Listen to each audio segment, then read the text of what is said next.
Welcome back, everyone, to the Afrophile Pod. Today's guest is a tech visionary, a startup builder, and an all-round disruptor of African innovation.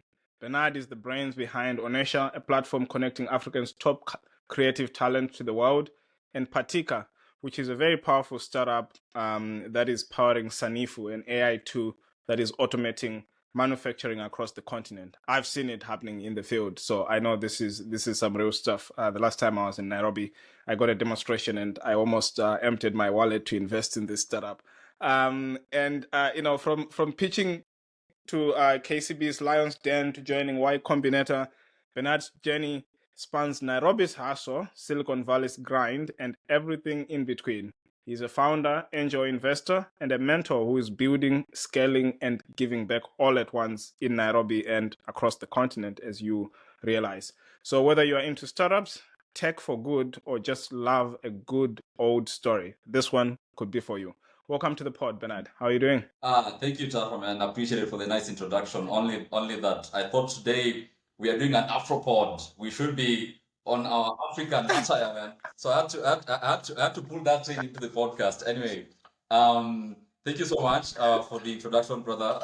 I know it's been an amazing journey in terms of in terms of you trying to understand the current business landscape in African market, connecting with amazing entrepreneurs to also get a feel of how the Africa landscape generally is growing across various sectors, be it technology, infrastructure, development, policy, which I think we'll also talk a bit about policy in terms of how that affects business in Africa. I'm pretty impressed with your vision of trying to also bring this out to the world so that people are able to understand what's happening in the African continent. So it's going to be pretty amazing for me to talk about what I'm currently experiencing, especially in the tech space and places where our businesses interact with, especially like other sectors that are on the periphery of tech. That's been pretty amazing in terms of looking at, because in the past, like most of these places, like technology was not having a lot of interactions with other industries. So it's going to be amazing to also get your perspective on in terms of how technology should interact with other sectors, given that you've been in other amazing markets or markets that have been much developed. So thank you for the welcome, and I look forward to a good discussion, brother. Of course, of course. I mean, I understand, we're recording this on Sunday, June 8th. People always ask me, when was this recorded? Because I actually have significant lags between recording and uploading this. Sometimes I upload immediately, sometimes I keep it in the wraps and then upload it later. But this is 16:32 in Nairobi, I assume. It's 9:32 in the secret location where I film from. And people can always try and triangulate where that could be if it's 16:32 in Nairobi and it's 9:32 where I am. But how's Nairobi? Let's start with that. How's it this morning? What's happening in the city and what's been the past week and month like? Oh, I mean, Nairobi is amazing. I think it's one of the most amazing cities to be in Africa, especially during the summer. Those people who have summer in their places, I think Nairobi is the place to be. There is amazing nightlife, amazing tech scene, amazing events. Like right now, there's so many events to do in Nairobi that like right now, literally, like in my estate, there is no one around. People are outside attending various places. So I need to send you an invoice, man. You've kept me here. You're going to keep me here. I should have gone out, man. So I I I I thought you were supposed to be hungered down running your businesses anyway. But yeah, sure. Please do send the invoices and let's get into the tech spirit part. But I mean, I look at this, your story. You started being an entrepreneur when back then when you were in uni or even before that. And one of the big things you started was the campus bees that you ran on campus. But what first sparked your entrepreneurial spirit? What is it that got to you that said, let me try and solve problems for people here and see whether we can make money while doing it at the same time. yeah, I mean, it's actually pretty amazing. Just like an entrepreneur, like most of us who get into business, the first thing that comes into your mind is not always about money, especially when you're getting into it very early. Um, especially for me, the inspiration was my dad. Mhm. Back in 2002, from 2002 to 2007, thereabout, my dad ran one of the biggest distribution businesses in the western part of Kenya. So you basically get FMCG products from like a group of Indians who were distributing these products across the country because they were the ones who that time could actually afford to buy these things in bulk from Nairobi and distribute them across the country. And my dad got to be one of the very first guys who got an exclusive to get these products from where they were arriving in Kisita in western part of Kenya and then distributing to the smaller towns. So he did that for around 4 or 5 years thereabout, and I saw him building that business from scratch to doing some pretty good turnover. Even if that time I couldn't understand like revenues because I was like pretty young, I could actually see the numbers were pretty pretty impressive. So like all my life I was always like I need to also get into business because when you like I remember literally my dad, one of the key things he used to do when I was running that business was people at that time couldn't afford to buy some of these things in bulk. This was like 2002, 2001, right? And someone wants to buy a TV, someone wants to buy a solar lamp, someone wants to buy,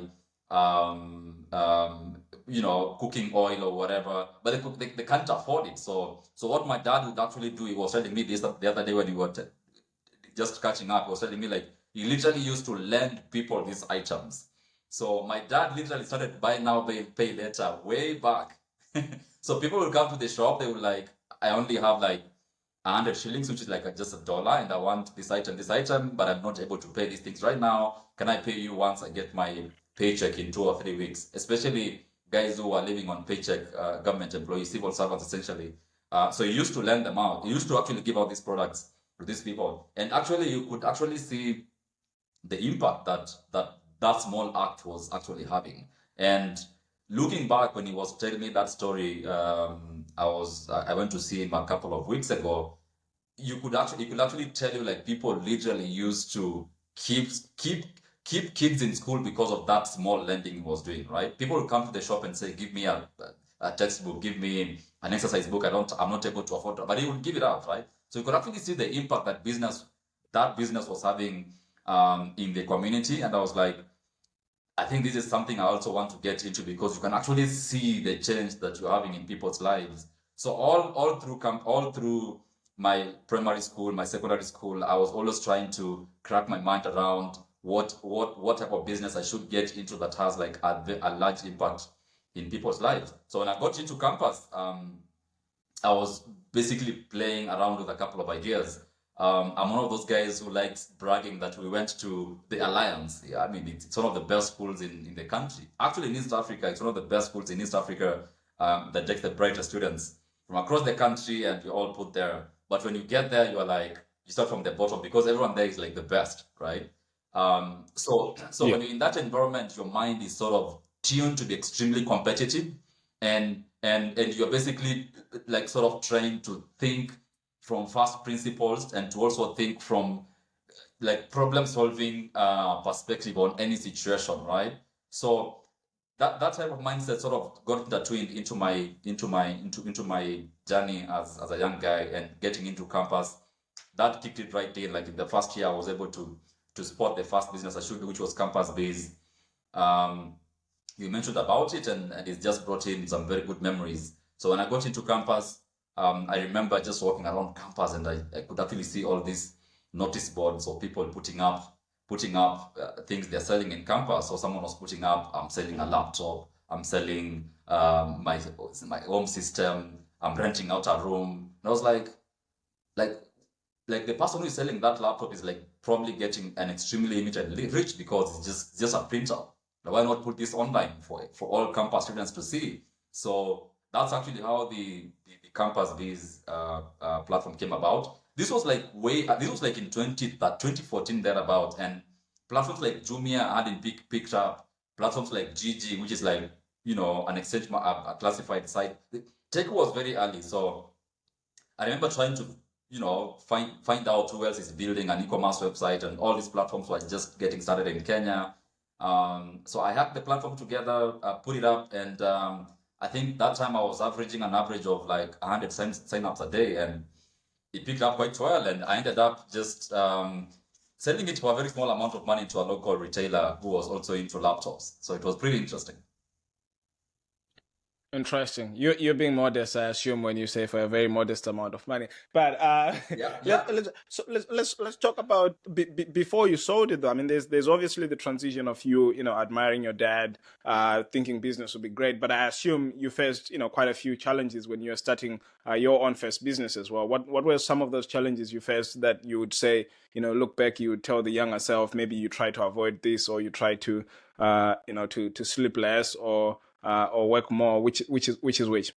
I mean, the challenges. Actually, the pretty interesting thing about starting business early, you don't see some of these things as challenges because you are enjoying the process. Like you're trying to Right, you're right. trying to solve a problem. You're enjoying the process. Money is not even in your head, and you're selling these things to your friends. Like you go. Like I remember going into like rooms, like where students literally stay and telling them, I have this website. If you want to sell something, just post it here and the posting is free. I'm not charging you anything.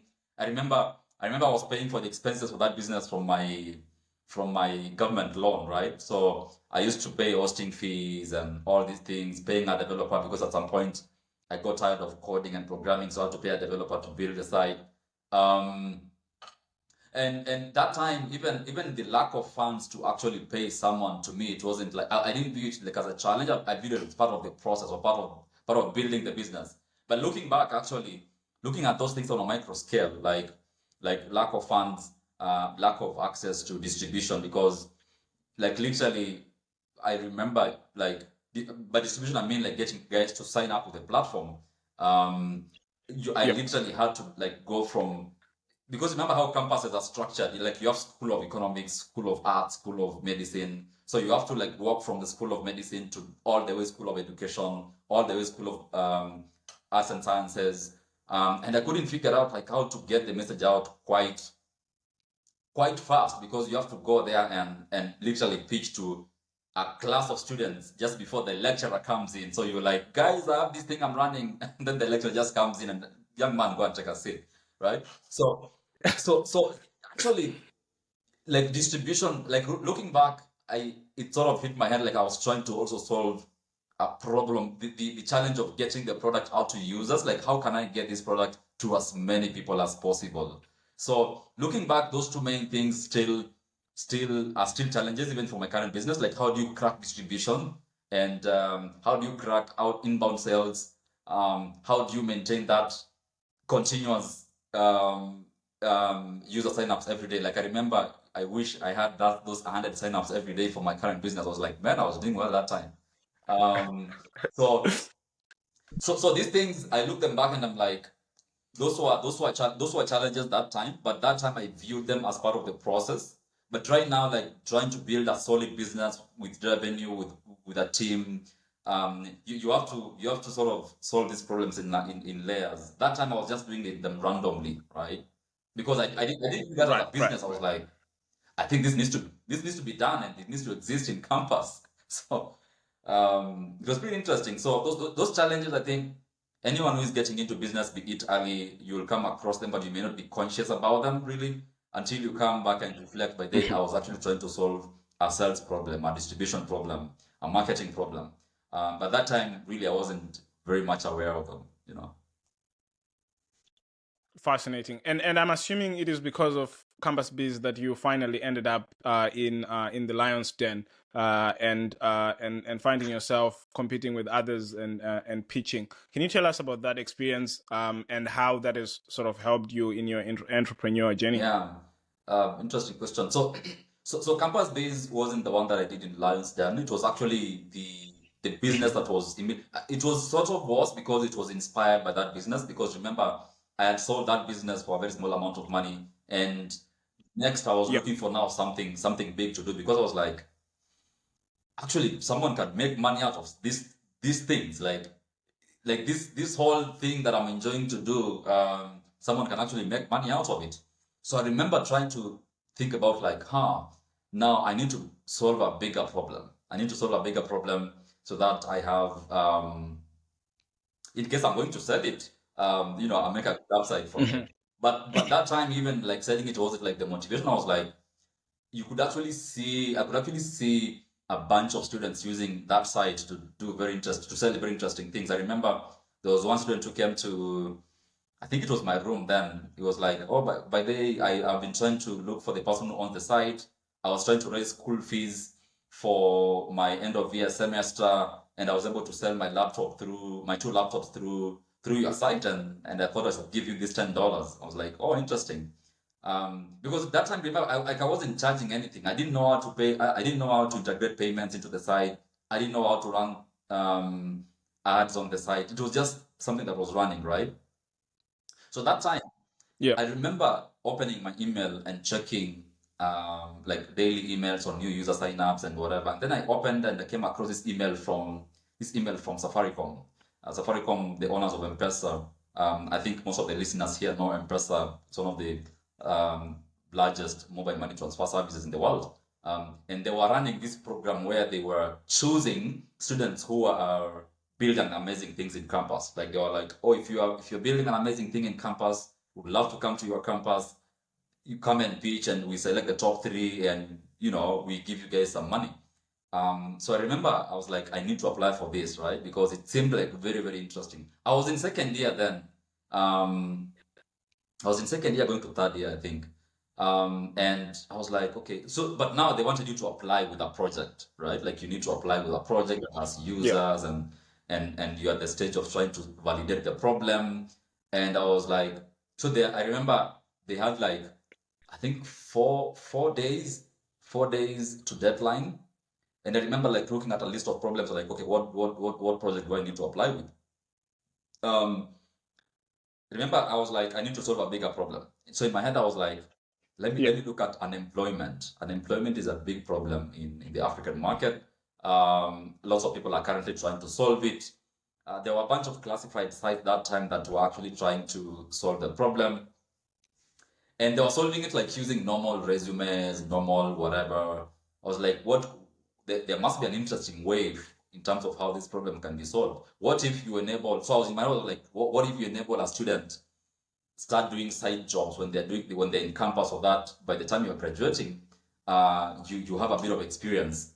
So what solution can sort of bring that into perspective? So I was like, what if you enable students get like gigs in campus using their portfolio? I was like, that would be pretty interesting. So portfolios, remember, these are like if you've done architecture or computer science or interior design, there's what they call portfolios in campus. So this is wherever, like, if you're doing architecture or interior design or computer science, every lecture basically has a project you have to do. So if it's architecture, I remember they were telling me the lecturer will tell you, redo the design of this building using your own imagination, even if you're in second or third year. So that will form part of your portfolio when you're in campus. So I was like, why not enable these students just upload their portfolios to some site, and then whoever wants to hire them for a gig, they'll just go there, look at their profile, look at their portfolio, and then hire them, right? So I remember I called my friend who was a programmer. We had something together, and then we went to the School of Architecture in Nairobi University, actually one of the best in the world.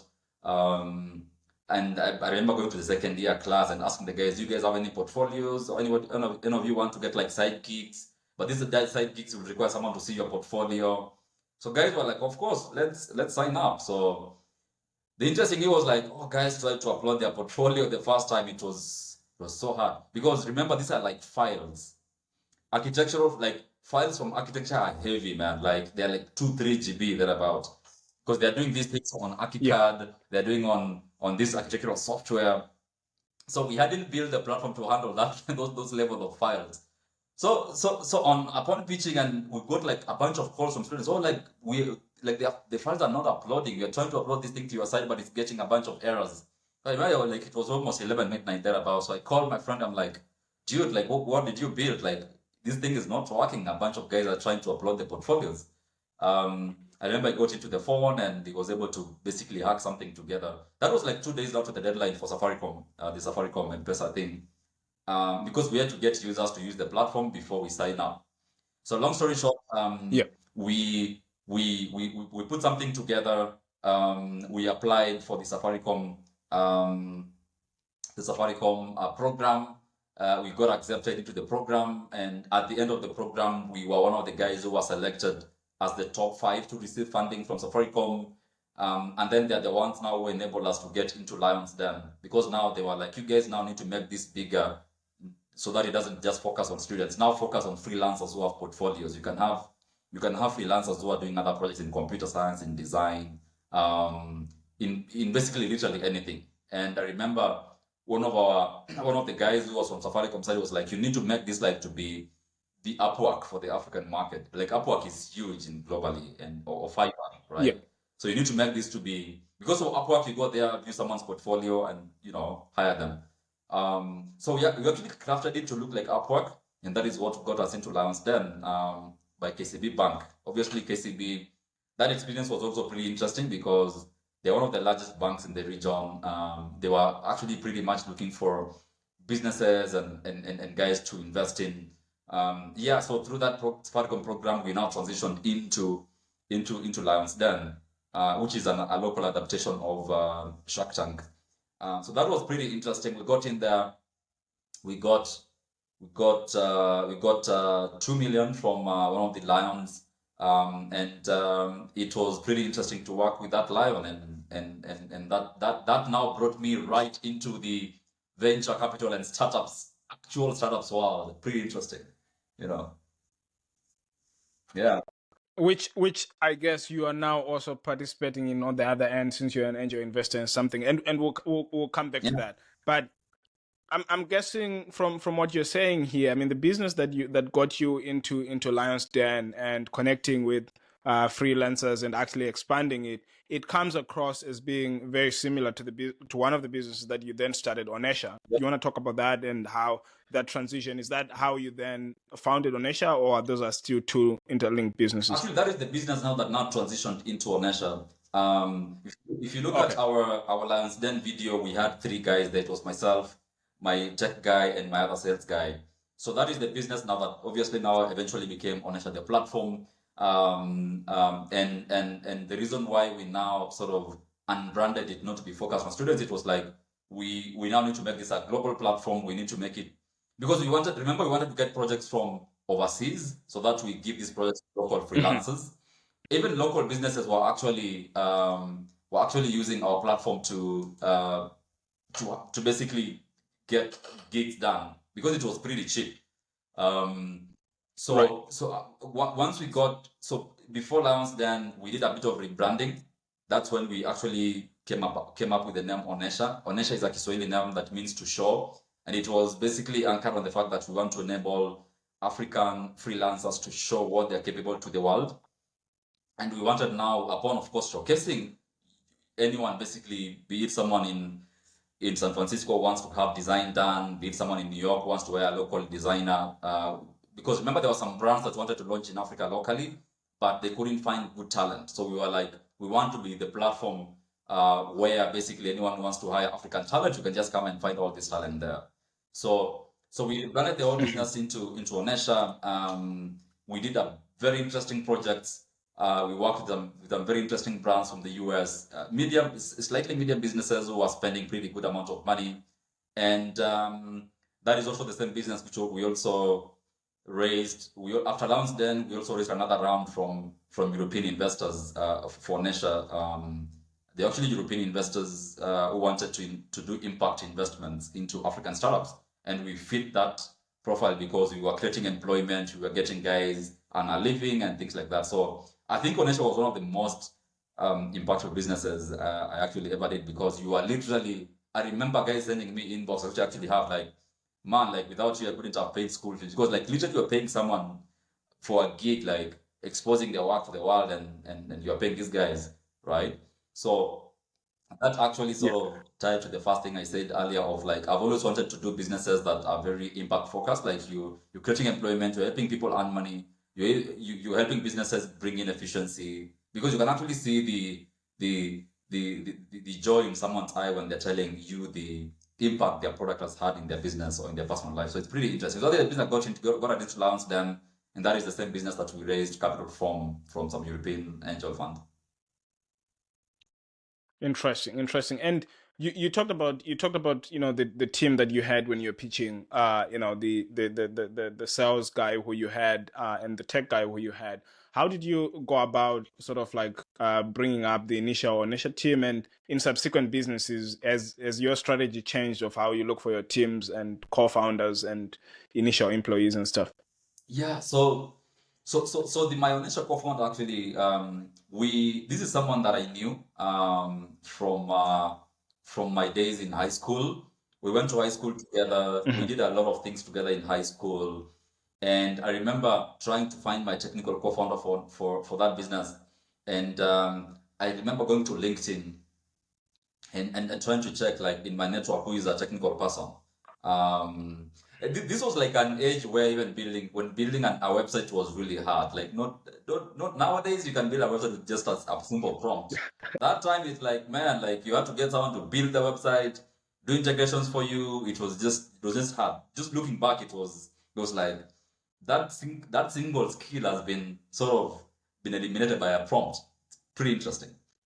Yeah, Um, it is it is amazing. amazing, It's right? amazing. So so in my network, I found out I came across my friend now who I came from high school. I was like, oh, I can actually see you are currently studying computer science in campus. I'm working on this amazing thing. Why not just come on board? We work together on it. And coincidentally, he was working also on a platform to enable students to get internship that time. He called it Internity. It was a pretty interesting name, like internship, Internity. I'm like, oh wow. And you were like, why not match the two businesses? Because you are trying to help students get internships. I am trying to help these guys get gigs. For them, I was like, I'm not going to help people get internships because they're not paid internships. I want to get them paid work, right? So I Right. remember I met with him for coffee. We had a chat, and they were like, "Yeah, let's do it. Let's match our two businesses." And that's what actually came to be known as Onesha. Because my other business was called a different name. For him, he had a different name. We're like, let's just choose one common name that both of us can agree on. And I think that relationship worked because this is someone I knew from campus, so you always have this feeling of not letting your body down, like someone you've known for a very long time. Um, and um, Hmm. and also, I remember the next person we brought into the team was someone who was heavily invested in helping creatives find paid work. I found this guy in an event that one of our freelancers had done for a client, and I think he just started talking to me, and I was like, you seem to be very invested in this subject of helping freelancers in Africa get paid work. Why not? Why let's link up sometime and see what you can do together at Onesha. So I remember I met him after that, and we had a long discussion. It was like, I'm willing to come on board as a team member. I don't need you guys to pay me anything. I'm willing to put in my investment, my effort, and everything, and I want to be a team member. That is the same guy. If you look at Lansdowne is a guy who's in specs. And that's the same guy, like Hmm. I pretty much work with him up to date on some things. And for me, one thing that taught me about finding a co-founder and a team is number one, you want to work. I actually want to work with people that I love working with. And this is actually pretty much also well known even in the guys in the VC space. And um, Jeff Bezos actually sort of advocates this a lot. Like just work with people who you just enjoy working with, right? Even if Hmm. there was no monetary value, would you still enjoy working with these people, right? Um, Yeah. and Yeah. to me it was a hell yes, right? Um, so we really, because I remember we did a lot of work. There were days where there was no revenue, there were no customers, and we still had to push together and make the business work. Um, so that taught me actually even today in terms of how I hire people or talent. I like like, can I enjoy working with this person, right? So oftentimes I prefer to have like just like informal chats over coffee, especially if it's someone that we Hmm. want to work with in the long term. Like the reason I prefer coffee meetings is like it's very hard for someone to fake those meetings. Like you're pretty much able to build something, right? Right. Right.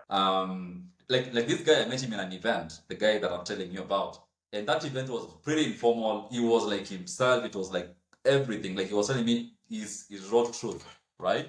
So that has always been Hmm. my principle. Like, first of all, will I enjoy working with this person for the long term? I want to have an informal chat with this person for me to see if there's anything they're hiding. If they appear to be fidgety or trying to engineer the conversation, you're like, this person is not a good fit.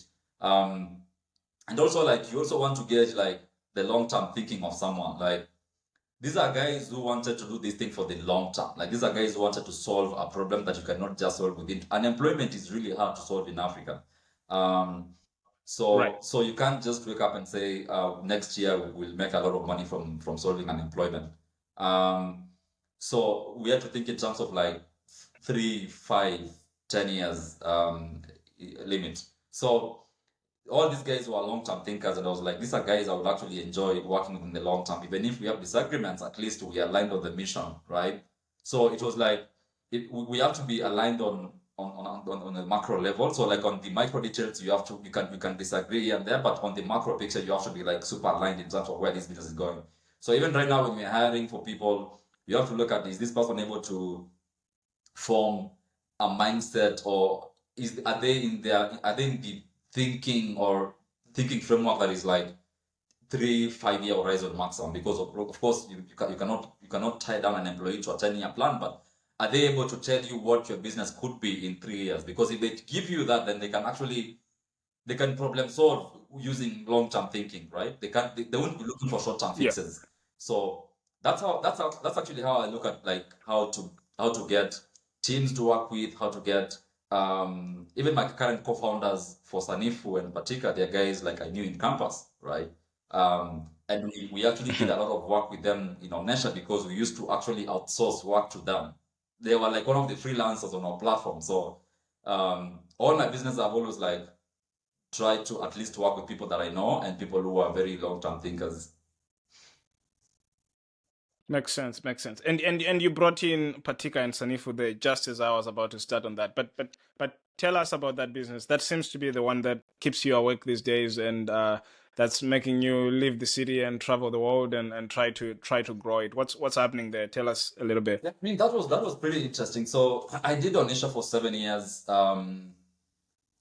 I did this from 20 when was this from 2020 for 2016 27, actually the full time from 2016 to 2020 COVID. Those were like 7 years, around 7 years thereabout, of running Onesha full time. We made good revenue, we raised money, we did all these kinds of things. But I felt obviously that business was turning slowly to be an agency because of the amount, because we were dealing with you were dealing with people, right? Like I remember one time we had like Mhm. almost 50 projects running at the same time, like in a daily basis. You have a project coming in from the US, from the UK, from South Africa, from Uganda, from Tanzania. All these people want to hire someone from your platform, right? And you had to you had to manage like dispute resolution was one of the biggest things like we were struggling with at that time, because if a freelancer doesn't deliver a project and the client has paid a deposit, and we actually used to hold that money in an escrow account, right? So we have to decide, do we refund the money, do we pay partially to the client? So we got so much into people management that we forgot to scale the platform. And one of the biggest challenges that also came out of it was like there was a lot of intermediation where people go outside the platform, because if if you're in a Zoom meeting with a client and you have a freelancer here, they'll figure out how to connect with each other and then they leave you out of the platform. So that is what they call intermediation, and that obviously means it's revenue happening outside the platform. So we have to turn the business to be sort of an agency in a way, so that we keep quality control internally. We keep basically everything internally without having at any point the client communicating to the creative. So we are able to quality control work that way. So scaling that business became, of course, a challenge, and I opted to exit the business. And the business is still there and it's still making some good revenue. I'm still part of the board for that business. And I remember trying to actually sort of find the next thing that I want to do. And I remember having coffee with my current co-founders, where we Mhm. met. They were already working on something actually. So my two co-founders, that is Felix and Sydney, they were also running a software consulting firm actually that time. They were doing software consulting for the government. They had a government project they were doing that time. And I remember them telling me it was almost coming to an end, and They wanted to do something that has recurring revenue and that is solving an actual problem. If you're running a software consultancy firm, you're always looking for projects to do, right? There's no recurring revenue Yes. coming in every month. You're always like looking for the next project, either government project or private project, all these things. And I remember them, they wanted to now have a product. And I remember they pitched me this product that they were building for small businesses, and they were trying to get trying to get it in front of users, right? And obviously one of the ways we aligned was like, Bernard, with your marketing background, sales background, I think you'll be amazing to come in on board as one of the co-founders and CMO. Actually, that time it was just sales. I was like, I just want to work with you guys to help you guys sales. I wasn't so keen that time to become a co-founder per se. I just wanted to see where this goes, right? I was like, I can help you guys with marketing, with distribution, because I remember I had done like a business that ran like an agency, so we had actually figured out how to get products out, right? And we had already worked with Sydney and Felix, my co-founders, in their previous. So the software consultancy business, we used to work together between Onesha. So whenever we get software projects from clients on the platform, we'll push it to them. And whenever they get clients who require freelancers, they'll come to us. So we had done that back and forth for like 4 or 5 years, right? So it was a pretty natural conversation. So I came on board, put a marketing plan together, a sales plan together, and within probably 2 weeks, that product was actually getting like 500, 600 users a week. And in Kenya, that's a lot of signups on a weekly basis. This was a product designed to help small businesses collect credit. And the reason why I resonated with that problem was, I remember the business I told you about, my dad, or him doing distribution. I remember him struggling to collect like debt or credit from some of his customers, right? You have to call someone, they're not available, whatever. So this application that they had built, it was basically a reminder-based app where you enter the name of the customer or distributor or wholesaler or whatever, and it will send a reminder to the person who owes you credit. So I came on board, sent a plan, and on a weekly basis, we were signing up around 500 businesses who wanted to use who wanted to use the app. And at some point, we were like, guys, let's do this full time. It seems like it's picking up pace, and I'm also looking to transition from Onesha. They're also looking to transition from their software consulting job. We're like, let's do this full time, right? And I remember, obviously, they had invested in the product initially. They had put in some money into the product from their software consulting business. They actually took some funds and invested into the product. So initially, access to like funding wasn't a problem that time because we were pretty much able to sustain the operations. And we were growing so fast that time because we wanted to like getting a bunch of users on a weekly basis. You have to support them. You have to, if issues are coming up, you have to support them and go visit them and all those things. We were like, guys, we need funding, guys. We need to get in funding. We can't keep burning. We can't keep burning like, I don't know, $1,000 a Okay. month, on this business. If we continue this, we'll be bankrupt. Because at some point, like, we are putting in our own money into the business, right? Like, we are funding client meetings, we are Yeah. funding all these things, and we're almost running out of runway. So we started looking at investors to talk to, and that's when we came across Y Combinator. I'd actually known about Y Combinator for a very long time. And I told my co-founders, let's apply for this program. So we applied for the first time, we got rejected. The second time, I think we got an interview. The third time, we got accepted into the program. And from there, the main reason we got into YC was like the growth was pretty impressive. And these are guys who invest in business that grow like wildfire. Like, you have to be growing like out of this world for them to consider you investable. So that is basically how sort of I transitioned into now the current business that I'm doing, which is now the YC funded one.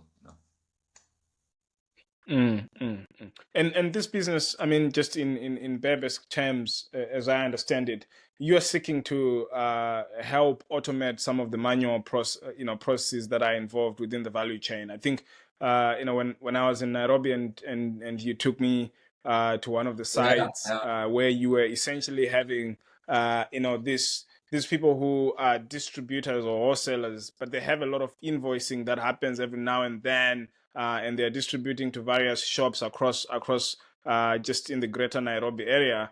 But then because this process is so manual and you need to actually know the inventory in real time, by the time the receipts come back and you try to manually put them in the night, it delays the business. So if you can have a way to automate that, that becomes easy. Is that a good summary of what you're looking at? Yeah, that's sort of the summary of the business. So remember we had started with, we are going to enable businesses automate the process of debt collection from your customers. Right. And we had one of the customers that time who was using that app to collect credit. And I remember they calling us like, guys, we are using your debt collection solution, but we want some other processes automated for us, right? And we were like, do we want to go into our other areas that are not core to us? And we did a lot of assessment. I remember trying to like as a startup, you want to maintain focus. Like you don't want to do a lot of things. You want to solve one problem, one customer, one market for a specific time. So remember we were solving the debt collection problem. You were like, we need to automate how guys collect credit in the African market.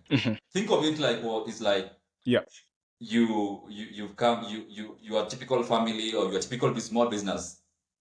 In Nairobi, you have your own distribution business somewhere where you are distributing bread, and you don't have cash to pay your manufacturer. So you go there and take goods on credit for you to pay like after 14 days. yeah.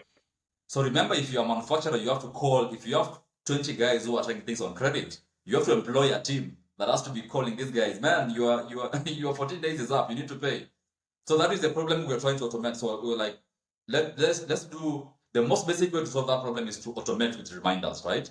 And to enable this small business to pay in small amounts. So you don't have to wait for the 14 days. Just enable the small business to pay in small amounts. So that by the time the 14 days is here, he has basically a small balance left.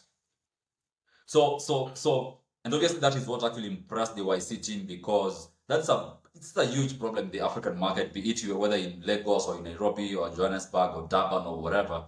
Any small business that is getting goods from somewhere, they're getting them on credit, and there's someone somewhere who needs to collect it, right? And you have to employ people to do that whole process.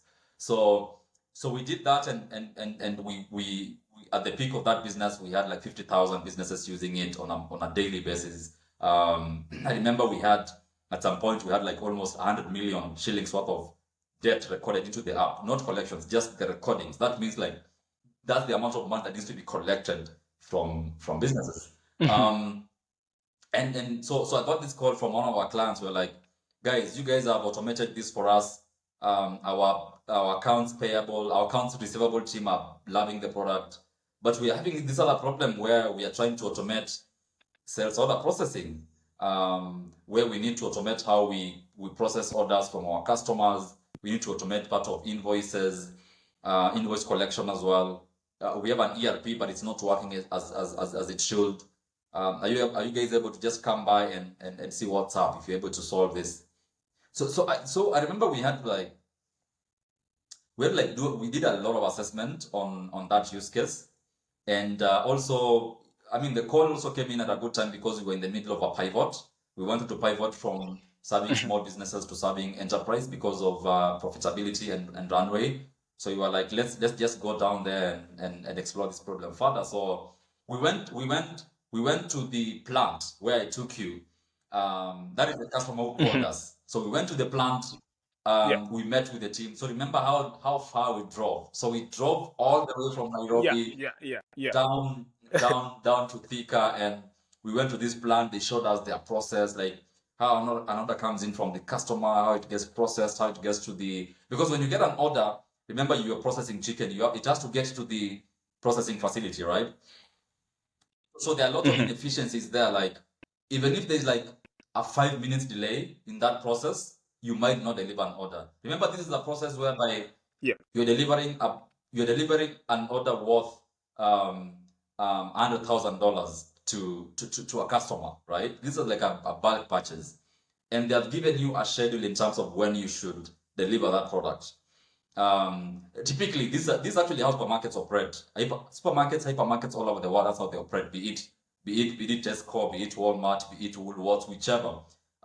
If you're a supplier, they give you a delivery schedule. If by Yeah. 7 a.m. your truck is not outside, it will be they basically return the truck because you're going to inconvenience their receiving team, right? Because Yes. remember they have to Yeah. open at 8, and you don't want customers seeing trucks delivering chicken at 8. So you have to deliver between 5 a.m. in the morning and they're seeing 6 a.m., right? That means every moment of processing that PO, you don't want to waste any time, right? So any inefficiency in that process has to be eliminated entirely, or you have to extremely reduce it to almost insignificant time. So they told us like we have this place where we are stuck, whereby you have a supermarket sends us an order, it comes to email, someone has to go and read the email, download the PDF, and then start reading the items, and then start entering the items, and then there's an error there, and then they go correcting the error. They'll basically waste a lot of time in that whole process. They were like, are we able to automate this process? These are guys who are receiving 1,000, 2,000 POs per day. These are POs, not consumer orders. These are like orders from other businesses. All They right. serve the entire country, Yeah. right? Probably they are now, I think, hitting $200 million in annual turnover. So you need to be as efficient as possible. So I mean, you saw the whole operation yourself there. So we came in, we were like, okay, typically, a customer tells you their problems. They don't think about the solution. They tell you, these are the problems I Yeah. have. Yeah. Can Yeah. you find a solution, right? Because we had actually solved their credit collection problem pretty well, like it was pretty neat. And it was very simple. It has been simplified. So we went to I remember we had an investor meeting. So we had this meeting with YC partners, and so we have three investors in our business. We have Y Combinator, we have Asymmetry Ventures, and we have Good Water Capital, and we also have a bunch of other angel investors. We were like, guys, we come across this customer, they need this done, and obviously this is a sector we have always wanted to get into because it's a large enterprise client, and we're currently in the process of pivoting the customer to serve enterprise from our current product. I mean, the good thing with these investors is like they just tell you like what is your gut feeling as a founder? Do you feel this is a market you need to get into? And what is the market telling you? Is this a problem that you feel you need to solve? Because we as investors don't have the answers. You're the one on ground. You need to make this decision yourself. And if you feel this is the right decision you need to make, just go ahead and make it, right? And that's actually that's one of the reasons why I love American money. American money is very flexible, man. Like you can literally just change what you're doing overnight, and no one is really asking you that much. Small diversion, like if you look at American money, European money, African money, they behave very differently. American money is very. What's the most rigid? African money or is it Oh European money? man, Which is more rigid? honestly, like I'm almost putting European money and African money almost on the same level. But I remember I've raised money from European investors and they're a bit flexible. I would say African money is very rigid. It's very metrics driven. Like the first thing they ask you is about sales, not how fancy your idea is. Like how much sales are you making? They're very revenue driven, which is a good thing, and it drives founders to actually look at the unit economics of the business. But American money is like, how big can this be? Like, don't tell me you're making $10,000 a month right now. I need this to be $100-200 million business. So show me how that looks like, and you need to articulate how you're going to get there. And obviously for us, we were like, if this is a big business that is doing $100 million in that turnover and they're struggling with this problem, then our business in Lagos is struggling with the same thing, our business in the US is struggling with the same thing. So you can actually see how the business will grow from there. So they are very flexible. So your question about like which money is flexible, American money is very bullish. European money is just in the middle. African money is extremely rigid. So you want to be very conscious in terms of the type of investors you want to have in your cap table when you're raising. You don't want to have a back and forth when you're trying to change your business model. So you want to be extremely It's like a matchmaking. It's a matchmaking process, man. Like it's like trying to find your wife.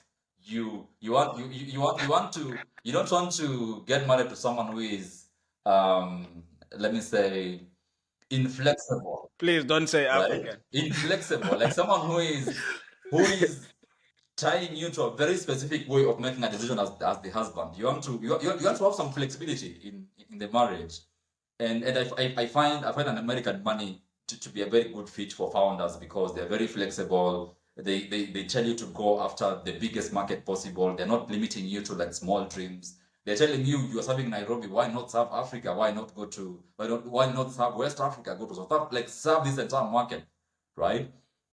But you repeat money, they're like validate this in Nairobi first before you scale, right? Um, so that was pretty interesting. So we actually pivoted the business, started serving enterprise customers.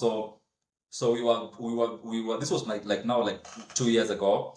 We were like now we want to service businesses that want efficiency, businesses that want to reduce costs, because that is where automation makes sense. Automation may not make sense entirely for a small business doing it's a mom and pop store. They're barely making ends meet, and you want to charge them $30 a month for an automation product. Doesn't make sense. Even if you save them time, we used to have this joke like, oh, we'll automate this process for a mom and pop shop and save them time. So you're like, what will they use the extra time for? Right? Like, I mean, they are the shop literally. That's the only thing they're doing. Like, where will they go? Right? But if you are saving a business doing $100 million in turnover, even if you save them 6 hours a day, that's like a lot of productivity, right? Saved. Yes. And they are Yes. willing to pay literally thousands of dollars to have that problem solved. And the same business actually, we were in a meeting with them last week. Now they want us to take to their Zambia operations and Uganda operations, so it's pretty interesting. So we pivoted the business. Right now we are focused, as you said earlier, we are focused on working with medium and large businesses, both in Africa and around the world, to enable them to automate manual repetitive tasks. And the pretty amazing thing is one of the reasons why it actually came at the right time is AI had just started out and it had actually reduced the cost of solving that problem. So initially that problem was being solved by what we call RPA tools. RPA tools are robotic automation tools. I mean, I think there's maybe your bank has some of those tools. And these are tools where so initially they'll come in, they'll ask you if you're a bank, they'll ask you what process is manual in your operations. Maybe loan application, processing the loan, that loan moving from that department, going to credit control, from credit control, they're going to loan approval, whatever, all that. It's like a 10-step approval process that is done by humans. So they'll map out to a robot. So the robot will be told, if you read this stage, do this stage, do this, automate. But when it gets stuck, it gets stuck in a loop. It's not able to get itself out of that process. So you also find it's not entirely efficient as well. So it's a process. It's something that has been there for decades. But now with AI, you don't need to map a process. It can figure out something on its own and do it. So now AI tools are replacing a lot of these RPA tools. So an example of RPA tool that you might know is Power Automate by Microsoft, UiPath, Accenture has one called Newspage that a lot of big distributors in Africa use. When I was in South Africa, I discovered also something else there that Shoprite uses to process orders. It's offered also by Accenture. But medium businesses, larger businesses cannot afford $1 million per year for that tool, right? So our mission has always been like, how do we lower the cost of automation for these businesses and make it easier for them to do business. So when we went to the plant that I showed you for one of our plants, so the bigger process is right now is we've automated now the whole process of order processing. So right now our system can process a whole order end to end. So a supermarket will send in an order, an LPO. Our system is able to read the email, understand what the email is saying, download the PO, understand the items in the PO, go open the old PO, pick the items, populate them into the system, validating they are correct, alert credit control track if the order is above a certain level, move it from there, push it to warehousing, and push it to logistics, right?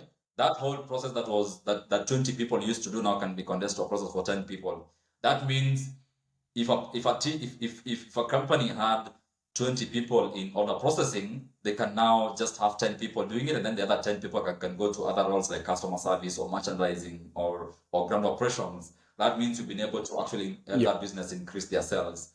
And right now we've moved now from order processing. Now we are going deep into other workflow processes for our businesses. There are now customers who want us to do for them invoice automation. They now want us to do call agent automations, where they want us to automatically call customers using the AI agents. They want us to do monitor some of their systems in terms of inefficiencies, in terms of what is currently not efficient in our system. Can we do a workflow AI agent that is able to monitor the whole process? So currently we are spinning out, I think, right now we have almost 50 workflows, and over the next coming couple of days, we've been spending sleepless nights. Now we want to release ourselves a platform that anyone can basically pay $20 a month and spin out a workflow. And right now that platform already has some of the users from the US and other markets. So for us it's about efficiency, reducing costs for our customers, and making these employees more productive. And right now we are serving some of the biggest brands in Kenya, and now right now we're expanding to South Africa and West Africa. So pretty amazing. Well, you have mentioned South Africa a few times, so we got to talk about it now. So tell me, how has it been, taking that leap to leave East Africa and go to Southern Africa? I'm going to say that as I pour just one more here, one favorite brand and product from South Africa that I have on the desk today. But like how has the journey been? What's the new stuff that you have seen there that you have implemented back home, or what's the stuff that you brought from Kenya that you have put into the South African market that you think over time will allow you guys to compete aggressively with the entrepreneur talent that's already in South Africa, and try and get some share in that market as well? Oh man, it's a pretty interesting perspective. It's like, okay, backdrop. One of the interesting statistics that I was reading when I was trying to find ways to get our business into the South African market. So there's this I don't know if it's a belief or it's an opinion that people have, or it's just a market state of the market. Like, there are very few businesses that expand from East Africa and go to South Africa, and there are very few businesses from South Africa that expand from South Africa to East Africa. I think there's so many, mostly because they say it's cultural differences and things like that. The only business from South Africa that most Kenyans know that is pretty successful in East Africa is MultiChoice. A lot of people here have DSTV and GoTV and all these other products. If we go to South Africa, I don't think you'll have any Kenyan brand, any big Kenyan brand that is big there. And the reason why I was actually fascinated to read about it was like, I wanted to find a footing in terms of how we are going to get into that market. Because remember, this is a market that is, in a way, it's a developed market in terms of solutions. Mm-hmm. So whatever product you're building here in Kenya, in some form, it already exists in the South African market. So I remember I took this trip to South Africa. Like, it was a fact-finding trip, and I think I actually went along. I was like, let me go there and just try to observe and try to learn what is happening there.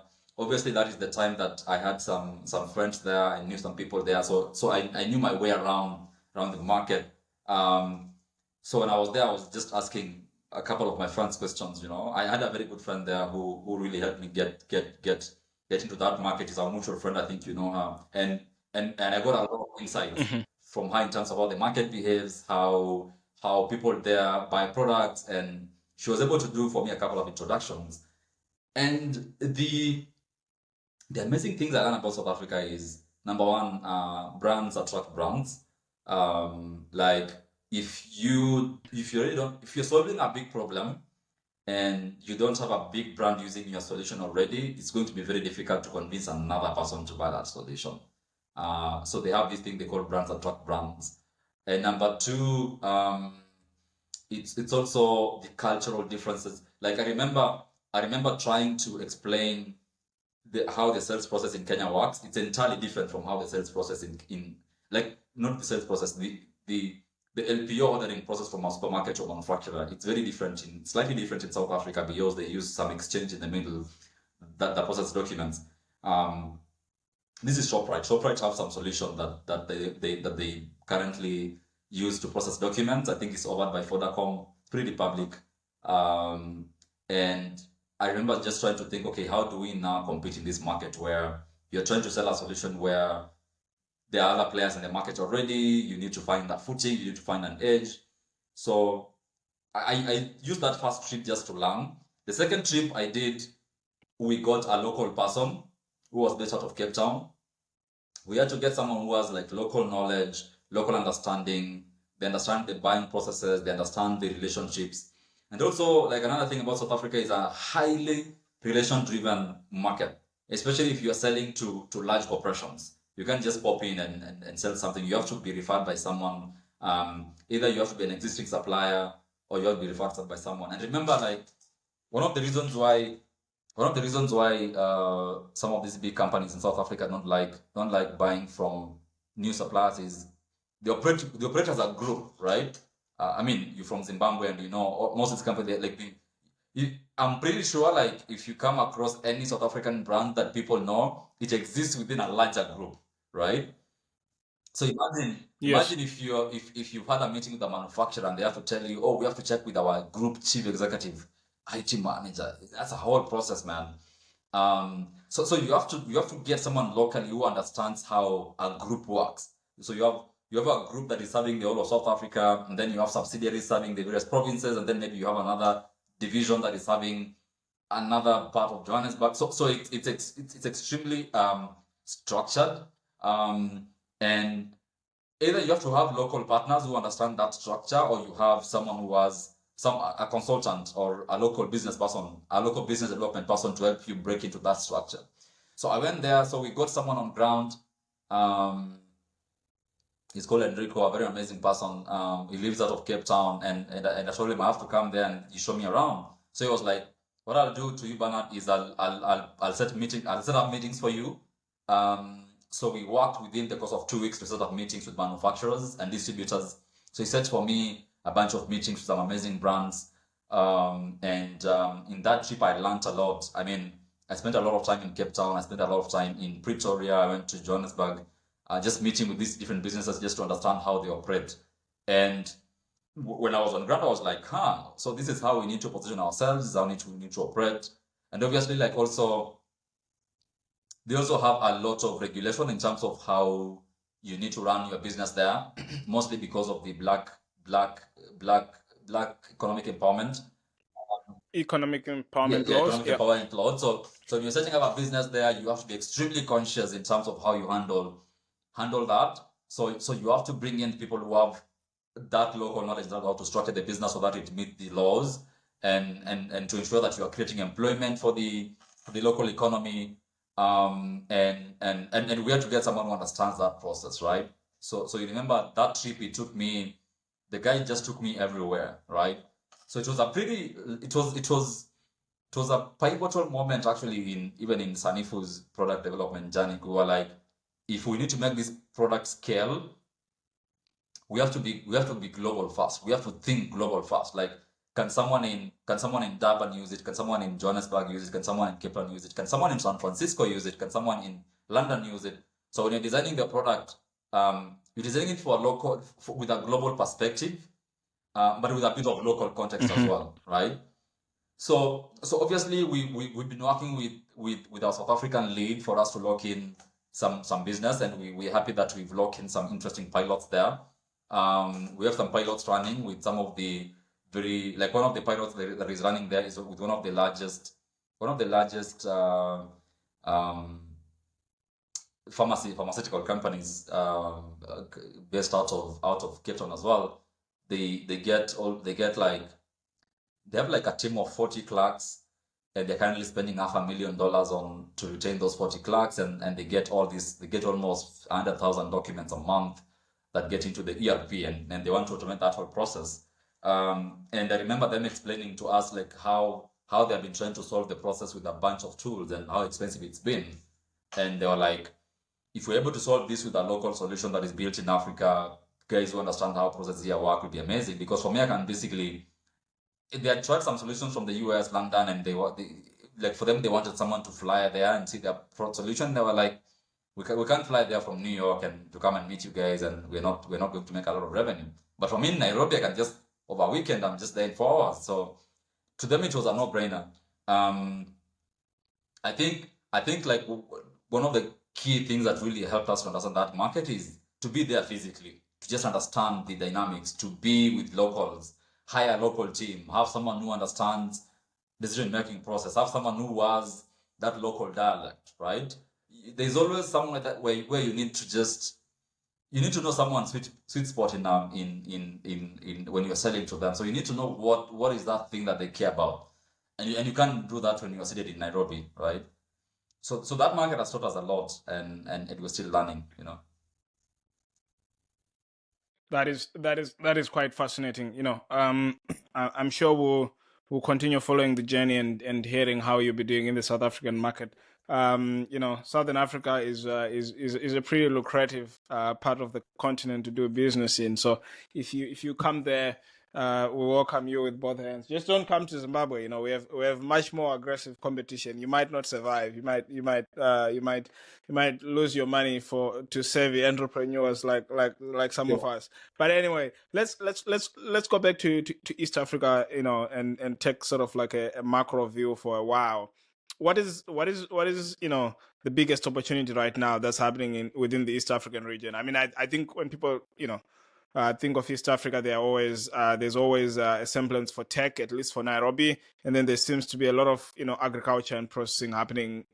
Obviously in Kenya, in Uganda, there's a lot of agriculture that happens there, but also there's each and every time I visit East Africa, I see that it almost seems like there's a construction boom that's happening, and people are building new houses, roads are being built, and tourism obviously is going on. So a couple of sectors that I've seen where there seems to be activity. But what are you seeing right now in the market? For startups and for young people who might be trying to solve this unemployment problem. Yeah, I mean, currently in East Africa, there are lots of things happening in almost every sector. There's something always happening, something new that is happening. I'll start with tech where I am at the moment. Obviously, I have to give it up to the Kenyan government. I mean, it's one of the most efficient governments in terms of access to services, because we have, remember, they have digitized like 50,000 services right now. Like right now from my phone, I can register my business and get my certificate within 24 hours, right? If I want to pay for, Amazing. if I want to pay for some, actually my passport, literally, I can literally apply for it from my phone. I don't need to go to some embassy, like to an office in town for me to do it. I can just apply everything from my phone, pay, and then go for the interview, right? Can you can you get your marriage certificate on your phone as Yes. well if you decide to get Yes, married? actually, you can Really? actually literally That go is there. You can now go to the that portal, say apply for marriage certificate, and they'll tell you it's ready. Go and pick it up. what about the reverse? Can you divorce on the phone as well and have the marriage certificate Oh man, cancelled that without going to the no, government that office? one no. I'm pretty sure that one you can't. That one you have to go and file, man. That one before you do it on the phone, you have to go You and have to go file. to the courts. Yeah. Okay, fine. So you can get married now on the phone in Kenya, but divorce you still have to go to the court to justify why you intend to separate. Okay, yeah, but tell me, you were explaining something more Yeah, important. definitely. So I have to give it up to the Kenyan government. Like a lot of investment has gone into tech. Remember, this is a system that is already used in other. We have exported literally this system to other parts of the world. They're using it. Yeah. I think Estonia is one of the countries. I think they're using part of it, and some other countries in Eastern Europe they're using the system. And other countries like Rwanda now are following suit. Tanzania, and East Africa, also South Africa. I can see they already. There's a friend of mine I normally follow on Instagram. I saw he was appointed as the head of the presidential unit for presidential delivery unit for the digitalization program, and I always see him posting daily about. Actually, you should check him out. You should have him on the pod. He's called Melvin Lubega. He's a partner at Brigger Partners. The guy built one of the most successful I think it was a learning management system in Africa. He exited the business for good money, and right now he's trying to. He's an angel investor. He's an investor, and he's doing an amazing thing. So I normally follow him on Instagram, pretty amazing thing. So he's also now getting into government to also digitalize the process. So in terms of like digitalization in government, in Kenya, they have done amazing work, man. So that also actually set the precedent for like other parts of the economy. Like right now, everyone is literally trying to build something that is going to make process more efficient. Most companies right now, they're trying to also be tech fast in any process they're trying to bring on board. Like right now, before they hire anyone, they're like, can tech solve this problem, right? So there are lots of solutions coming currently out of Kenya, and I'm actually happy that a bunch of these solutions they are already getting into other parts of the country, of the continent. Like right now, people are thinking, can this solution be used in Lagos? Can this solution be used in South Africa? Like right now, I had a meeting with a logistics client from UAE just last week, and they were referred by one of our customers. They wanted to solve the order management process in their logistics business, and one of the reasons why they trusted us from Kenya is like they know that Kenya is actually a leader in tech. Actually, even in the world, actually we are market leader in fintech, and they know that solutions built in Kenya, they're solid, right? So that effort by government has actually built a lot of trust for solutions coming out of the country. So that's one. And two, like other sectors in the economy, like you mentioned about construction, housing, logistics, all these industries, they're also becoming more efficient because now they rely on tech for them to be able to scale. Like right now, you mentioned about construction. Right now, the government is doing housing, right? If you come to Nairobi, you will see construction everywhere, right? This government is putting up affordable housing units. Right now, they're building a stadium for the tournament, African Tournament Cup happening in East Africa. I think it's rotating around the city in East Africa. So we're building a huge stadium in Nairobi. And you go there, the first thing you see is everyone is on their tablets. Like they're putting tech first, right? So like right now, if you go to any affordable housing facility in Nairobi that the government is putting up, it's entirely digitized. Like for you to apply for the house, you have to go apply online.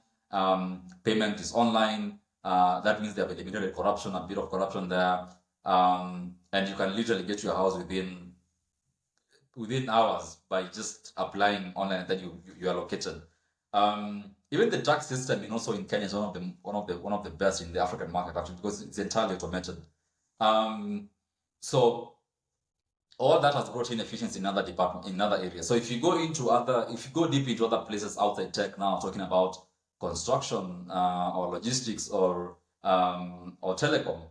Let me talk about telecom. I mean, like if you look at the telecommunication industry in Kenya, it's actually pretty efficient. If you look at investments made by Liquid Telecom from your home country in Zimbabwe, I mean, what's the name of the guy? Strive, yes. Strive actually invested a lot of money building Liquid Telecom in Kenya, and I think he did a bit of work from the subsea cable from Mombasa all the way to Nairobi, and he was one of the guys who actually invested in that infrastructure, right? And right now there are so many companies that are trying now to get that infrastructure, the telecom infrastructure, into villages, into suburban areas. Like right now, I'm living 40 kilometers outside Nairobi, and you can see how good the internet is. Now this is fiber internet, right? It's literally villages are going to get fiber internet, right? So if you're passing through the highways in Kenya, you see all these people digging up the sections for where the fiber cables will be laid out. So that means if you go to any bank right now, and you tell them you have an order from the government for you to lay down fiber optic cable, they'll finance you almost immediately, right? Because they know it's something like it's an industry that is growing. So there are a lot of companies that are taking out loans to build this infrastructure, which means also like it's actually a good sign that sectors of the economy are working together, right? And that is amazing for you don't want to one industry is here and another one is here, so they're not working together. So that is one thing I have to give it up for how the Kenyan economy has sort of structured itself. Like if they see something is happening in tech, financial institutions also start now lending out to tech companies. If there is construction going on, banks also reduce their rates for guys who are taking out loans for development or for large infrastructure projects. And also like and there are also lots of companies that are setting up base here because of the construction boom. I mean, you've been to Nairobi, you've seen the Global Trade Center, how massive it is.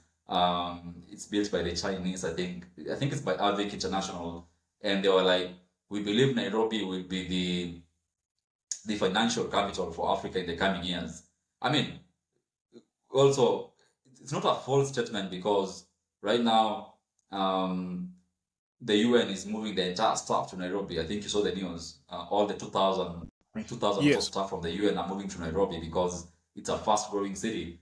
And you can imagine the amount of push it will give to the economy. 2,000 people moving into a new city. You can imagine you will have more construction of units coming up. You'll have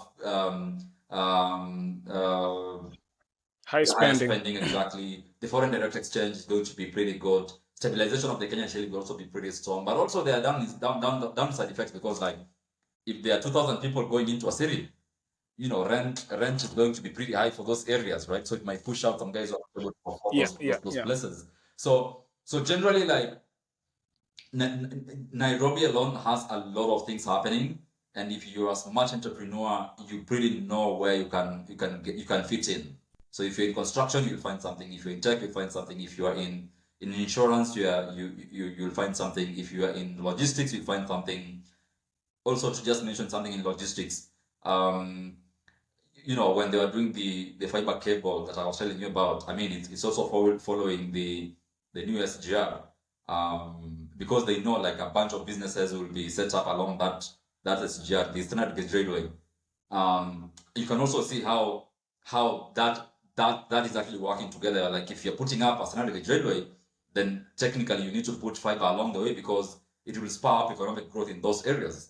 So Yes. those parts of the economy, there's a beautiful ripple effect happening in that space. So if you look at logistics, the amount of cargo now moving from Mombasa to Kampala because of that standard gauge railway is massive. I think it's doubled because now there is efficiency at the port. Right now they're building another port in the coastal region of Kenya. It's going to be one of the biggest in Africa actually, in terms of size or in terms of containers processed.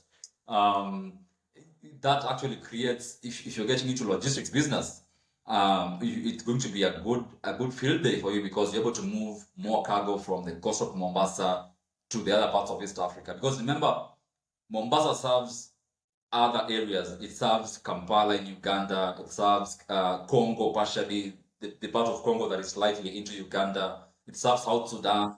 It partially serves Tanzania as well because their port is not sometimes doesn't handle a lot of cargo. So you can imagine like just building that port, the amount of opportunities that spurs into the economy. So it's a pretty amazing time to be in East Africa generally. But also, of course, there are other things, there are other challenges in Kenya as well. The government is not as efficient as we believe it should. I mean, you saw what happened last year in terms of demonstrations. So we're just hoping that things will just straighten up. But the economy right now is doing pretty well. Despite the inflation, I think there are lots of things going on. Let's talk about your angel investing, right? And you also over time moved into angel investing and started helping some entrepreneurs their businesses building, and you sit on a couple of boards and you mentor a couple of entrepreneurs. How is that going?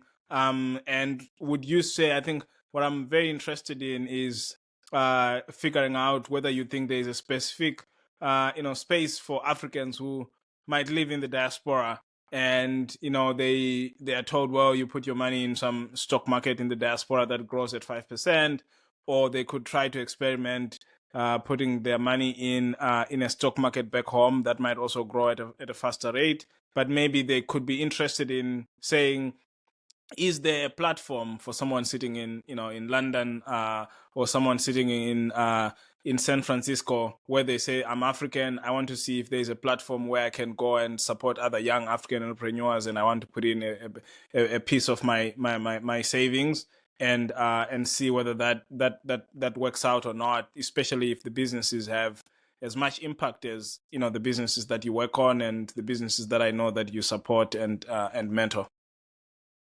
Yeah, that's actually it's pretty interesting because like I've had a bunch of discussions. Like I mean, I do a bunch of angel investments. I don't currently I don't do anything above $1,000.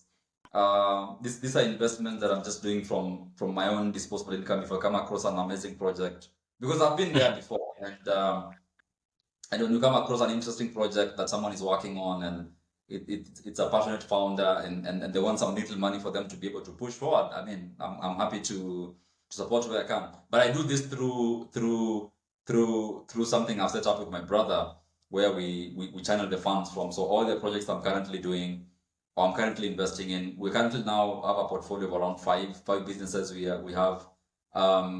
And all the like four of them are in tech. One is in retail. Obviously, one is a family business, and we put in money in there. I think I've told you this before. Yeah. And the reason why we obviously channel money through that vehicle is like, because my brother now over time wants to transition and manage that whole thing by himself. Because he's able to oversee operations. Like this week, he had a meeting with one of the startups we're operating. They're currently trying to do a product with one of the largest insurance companies in Kenya. And they have had a couple of partnerships, and they needed me to be in the meeting for me to give some insights. And of course, like using my own background, I'm pretty much able to tell whether something will work or not. Like in terms of the probability of the thing succeeding, I'm able to tell. Even if it fails, that's fine. I always know like one will probably work out. So you always know like 1 out of your 10 investments is the one that will give you all the returns. So sort of the 80-20 rule, like 80% of your returns will come from 20% of your investments. So I always view it the same way. Like I'm like, if I'm able to, like if I can have, like I always ask myself like, this is money I'm willing to lose, right? And I'm going to do it over time. This is not something that I want to do and stop. I want to do it over 10, 20 years, so that over time it can become like a family fund or family type of managed fund. That's why I'm really extremely keen in terms of the projects I do, and I always go into areas that I understand quite well, so that I'm able to make an informed judgment. Like right now, for example, I won't do anything, say in transport, and I always like put in money where they scale. Like, can this business serve 1 million people at some point? I'm not a fan of brick and mortar businesses. We only have one business in our portfolio, which is the family business. Again, it's a brick and mortar retail business, and we are trying to run some experiments through that business for us to understand how some products will fit into that type of setting. So once that is understood, then we're able to know how that scales up to other businesses. So like for that business, family business, the vision we have for it is for us to build some sort of 7-Eleven for the Kenyan market. I think 7-Eleven, they're very. This 7-Eleven came out of Japan, and they're small convenience stores where you can basically find everything you need, but you don't need to walk 10 aisles for you to find it. It's an equivalent of a department store in the US, where you go there and it's a small setup, nicely done, nicely branded, professionally run, and probably you have 12, 15 chains of that nature. So 7-Eleven, these guys are doing $2-3 billion a year in revenue, and these are like from small stores, right? And for us, we were like, we need to do something on a smaller scale for us to be able to test, like, if like what would be a fancy way to do a shop. Like Kenya, you have a shop where you have like a mom and pop shop, like it's probably someone's there in the shop, and they're there. It's an enclosure, you cannot walk in. So if you are to reimagine how that type of setup can be, how can it be, right?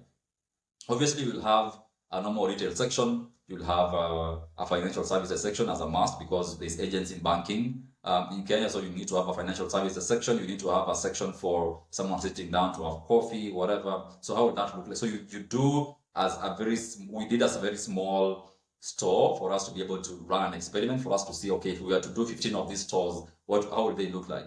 So for us, even if we are doing that as a brick and mortar business, we were at some point, we want to have that running as 20, 50, 20, 30 stores at some point. And I also saw this in South Africa as well. So Pick n Pay, I saw Pick n Pay actually, they also have very small stores in some areas, like it's like a Pick n Pay store, but in a small petrol station, right? And it's making good revenue and it's working pretty well. I haven't seen that in Kenya, and I thought like, why not? This looks like an exciting venture, and retail in Africa is not going to die at any point. Retail in Africa is currently rising, so whoever is getting into that space to build amazing business models, they're pretty much open. So so short answer in terms of how we run our angel investment. That's how we structured it with my brother. So he's sort of doing it full time, and we want him to continue doing it over time. So in terms of going back to the question of the diaspora, the reason I gave that backdrop is for me to contextualize my answer. So, like if someone is in the diaspora and they're thinking of where to put in their money, I think number one, you need to be extremely diligent in terms of the industries that you want to get into. Don't get into an industry because you think that's where much of the money is currently being made. Like, for example, you might be told, a relative might call you, one of the fine days, they tell you, by the currently people are making a lot of money in this industry in Kenya. Can you put in? Like, there was a time for quail eggs. Like, quail eggs were like a craze. A lot of Kenyans lost money in that area, right? So you can imagine someone calling you out of the blues and you're like, oh, you're my That cousin. happened in Zimbabwe as well, surprisingly, these coral Oh, eggs. you It did? got all the way down. Yeah, it did. It did. People lost That money was in coral crazy. eggs in Zimbabwe. Yeah, that was crazy. So Yeah. you can imagine you're in New York and you have your job, and someone calls you like, "Oh, you've been looking to invest in Africa. Right now, we have quail eggs, and are you open to put in money for you to get a return?" Honestly, if you are going to put in money in that thing, and you don't deserve to be helped. Like it's like you're not a long-term investor, right? You're just a gambler. Yeah. So always look at spaces where you can make a good return and you don't need to overanalyze. I think number one, look at spaces where you actually passionate about, or a space where at least every day you are using a product that comes from that space, or you come across their news, somewhere, because it keeps you informed, right? For example, if you are a nurse in the US, for example, like we have a lot of nurses in the US, like Mhm. it might make sense for you to invest in a small business in Kenya that does home nursing, or a small clinic that has ambitions to grow locations, because you understand the space. Like, so when you're having a meeting with the person running the clinic, you're able to ask the right questions.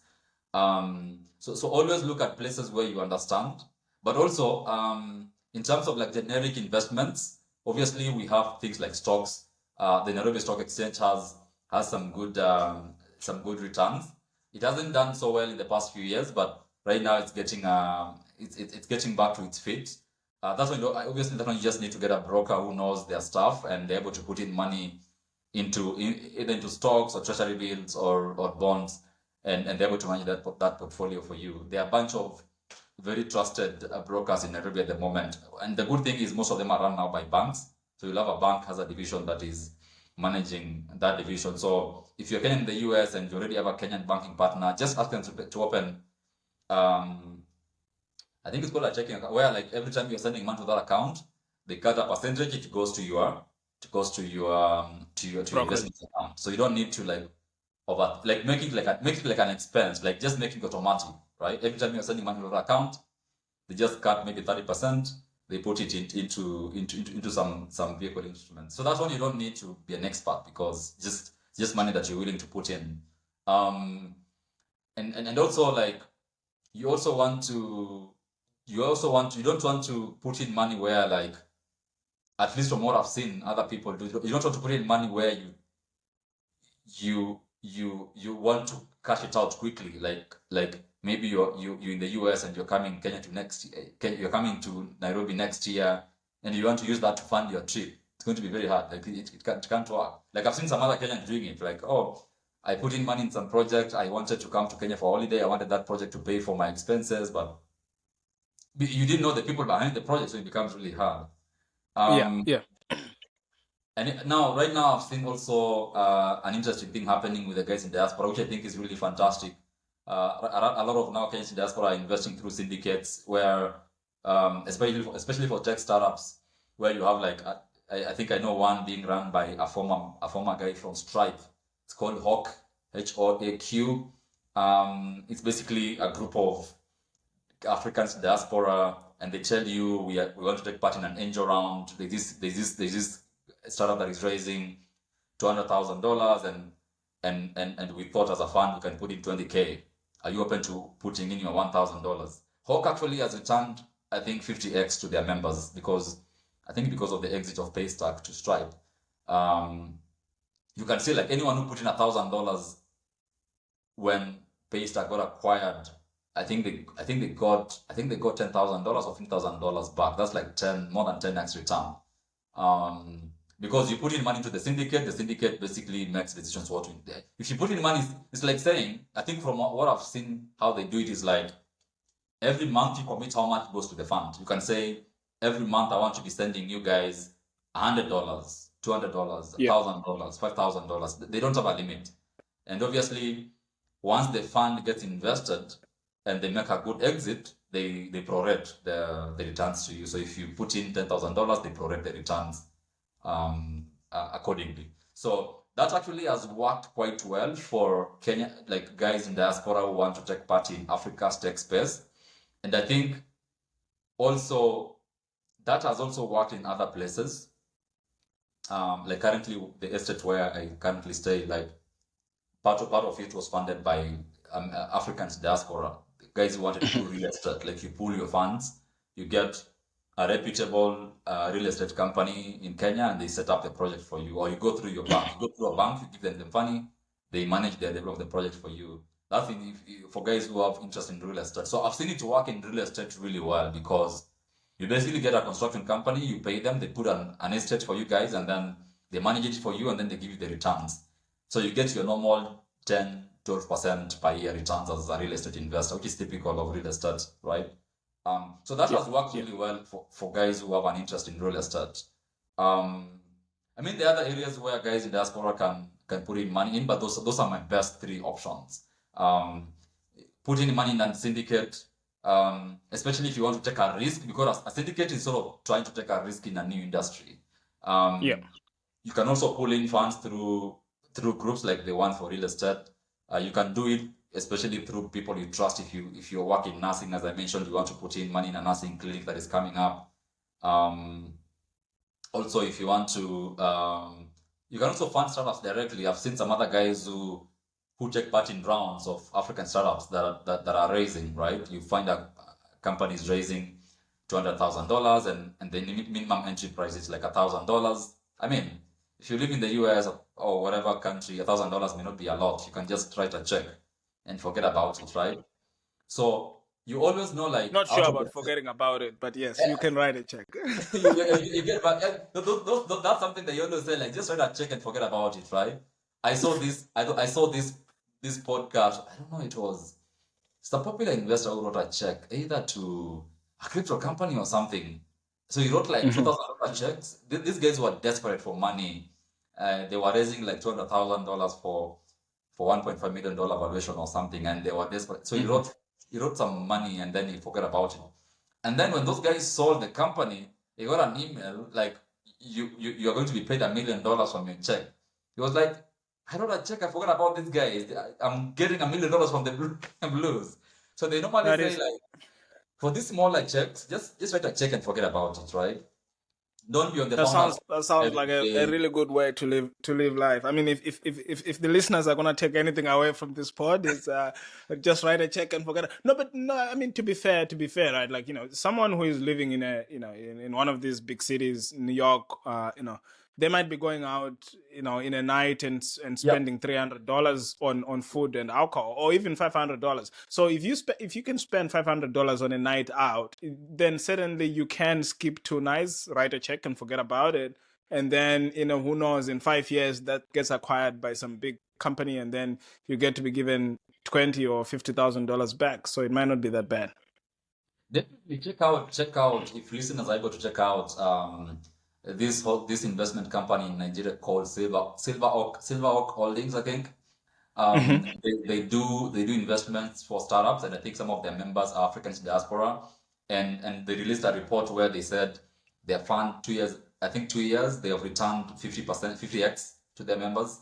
I think they have 2 exits for their companies, and they're able to get a return. So you're right, like, and the good thing with companies in Africa, like, if someone is raising, you can find like the minimum entry price is like what you said, like the $500 you're currently spending for 9. You can just write a check and forget about. So you imagine if you do 10 checks in a year, that's just $5,000 and forget about it, right? Just write, log them somewhere in an Excel on your portfolio tracker or whatever, and then forget about it. And then just check in after 1 year. You don't need to be on the Yeah. founders net every day asking about sales reports, right? You don't want to do it. Just write a check, forget about it, and you'll thank yourself over 10 years. If you do that consistently over a 5-year period, man, you'll have what, 200, 300 companies in your portfolio. Are you going to tell me, like, out of the 200 companies, you can't get a good return? By law of probability, you will get a good return, right? So Yes. you should look at things that way. That is interesting. And taking a different view from this, I mean, it's all well, nice and good when the money is being found out, I guess, from the investors. But if you are trying to, counsel someone who is an entrepreneur who is starting, how do they manage, accepting money and also holding on to making sure that they have control, like the equity dilution part? I understand in the Western world, founders have found ways of being creative about this. You create a certain class of shares that have super voting majority, and you can never lose control of your company. So you give people economic power, but not essentially political power of running the enterprise. What is happening in African tech startups as of that? Like how people, founders are holding off the fort and trying to make sure that they still retain control, because it's great if you're making money, but then if your vision diverges and you get fired from your company, like Steve Jobs got fired from Apple, I mean, it might not be great, right, when the investors start pushing you out and getting impatient. Yeah, I mean, I think the one sad truth we need to know as an entrepreneur, like whether in Africa or near the market, at some point you lose control. So it's a matter of Right. when. So you just want to you want to delay that as much as possible, and at least until your vision is sort of realized. I think there are extremely few companies in the world that can create a class of shares that gives you certain powers. Even if you are 3% owner, you can still overrule the others. Just like Mark Zuckerberg, he's right now he's Yeah. what, Yeah. a 4% owner in Facebook, but he can literally overrule all votes. So you create a class of shares that gives you that political power, as you called. I think it's a mix of, because that class of shares gives you political power, which overrules now the economic desires of your shareholders. So you can basically rule everyone out, right? So there are very few companies that are able to have that level of autonomy. So I think probably in the world there are only two, just Elon Musk and Zuckerberg. And I can't really know like anyone else who is able to be given that power. Even all these companies in San Francisco that are raising millions of dollars in rounds, they're diluted like probably by their Series C or something, so they lose control. Only that now, the only way they're able to maintain control is because they're in good books with investors, so their opinion counts. So you only rely on goodwill for you to be able to get your way with the board or your way with the shareholders. So you just have to know consciously when every round you are raising us, even if you're doing like okay, say for example you are a small guy, you are starting out, you have an idea, you build the product, and you want to do your family and friends and fools round. They normally call it a family, friends, and fools round. Triple F. The reason why they call it fools is because the person who just wants to give you money, because you're my Write a friend check and and I forget want to about it. support you. Yeah, let me just give you money so you don't call me a bad person. So they fall under the fools category. Um, so even if you're doing a $10,000 round, not even $10,000, like $5,000, and you want to go to your dad, tell him I have this amazing idea. Could you give me some money and for me to do something? And your dad will give you something, and your dad or whatever group you go to they'll give you that $5,000. They'll tell you we will need 49% of your business, right? Because for them they don't think as investors, right? Will you say no? These are just like 49% Well, of the business, I mean, right? if the family, friends, and fools round takes away 49%, what do you have to offer to the next series of fundraising? That's gonna be tough. I mean, it's gonna be tough, right? So you have to know, okay, I could say yes. Because okay, what you do at that point is you can say, okay, yes, I can give you for 9%, but I have a caveat. If I bring in an additional investor, you have to be diluted, right? Of course, you Yep. put that in because you need their money anyway. So Yep. so by the mere fact that you say yes at that point, you've already lost control to this family and friends full round. Because if the business, if at some point you want to change the business, they'll tell you no, return our money, right? So Yep. Yep. there's nothing you can do at that point. You just have to go with their way. So you have to be extremely diligent in terms of like how you handle the round so that you don't lose control. So you want to go to people if you're doing if you want to do a good family friends and family fools and friends round, go to people who can basically afford to lose that money. So it can be How your much do aunt. you give those? How much do you give these triple Fs in general, as a general rule? I mean, in Kenya, I've seen people raising between $5,000 to $10,000 for this triple F round. And these are people who can basically afford to lose that money even if the business doesn't work out. So it could be your friend, it could be your rich uncle or whatever. Even if the business doesn't work out, it won't harm them. It won't change anything in their life really. So so you want to go to those types of people because they won't ask you about any sales report. Even if you tell them I'm going to raise $5,000 for 10%, they'll say yes, right? So don't go to people who will take for 9% of your business. So that way, so you want to be conscious that way, like a triple F round, I want to do 5% so that I have control of the business. And then you do you do an angel, a proper angel round now where you have an angel who's going to give you $50,000 to $100,000. In practicality, like for angels, they're going to give you maximum $50,000. So this is someone who is like maybe they have done some work in some industry for a long time and they're retired and they want to write small checks to startups. It's also extremely rare in Africa, but there are people who write small checks. Like Kenya, we have a few guys here and there, especially guys who are in tech in the early stages. Like in Kenya, we have two popular guys. One is called Ken Joroge. I think he was the founder of Cellulant. Cellulant was one of the very first tech companies in Kenya that did a lot of government projects. So the guy did pretty well. So he's writing some checks. And one is also called I think Masharia from 7C. So he's doing some amazing work. These are guys who can write checks to you and they are willing to lose that money as well. So they're not so keen on control. So places where you start to feel an itch of control is when you're doing your actual seed round. So you want to raise $500,000 to $1 million thereabout, and you at that point you know you're going to give away at least 30% of the business. So if you do 30% plus the others that you've been giving out, you might find out by the time you're doing your seed round, you're giving out 40%. So if you're not keen enough in terms of planning the round, by the time you're doing your seed round, you might find yourself giving away 50% of your business. So you need to be extremely conscious even from the first round, especially if you are a seasoned entrepreneur. So you want to be very good at negotiating. Either you have a very strong business case which gives you a high valuation as a business, so it gives the investors like it gives them a higher valuation in which you can convert. So because if you're doing say $200,000 at a $1 million valuation, that means they're going to take 5% of the business, right? If you're doing $200,000 at a $10 million valuation, I think that's going to be what 0.5% or something. So Yeah. you want to obviously you want to do a valuation which makes sense at that point, but always go for they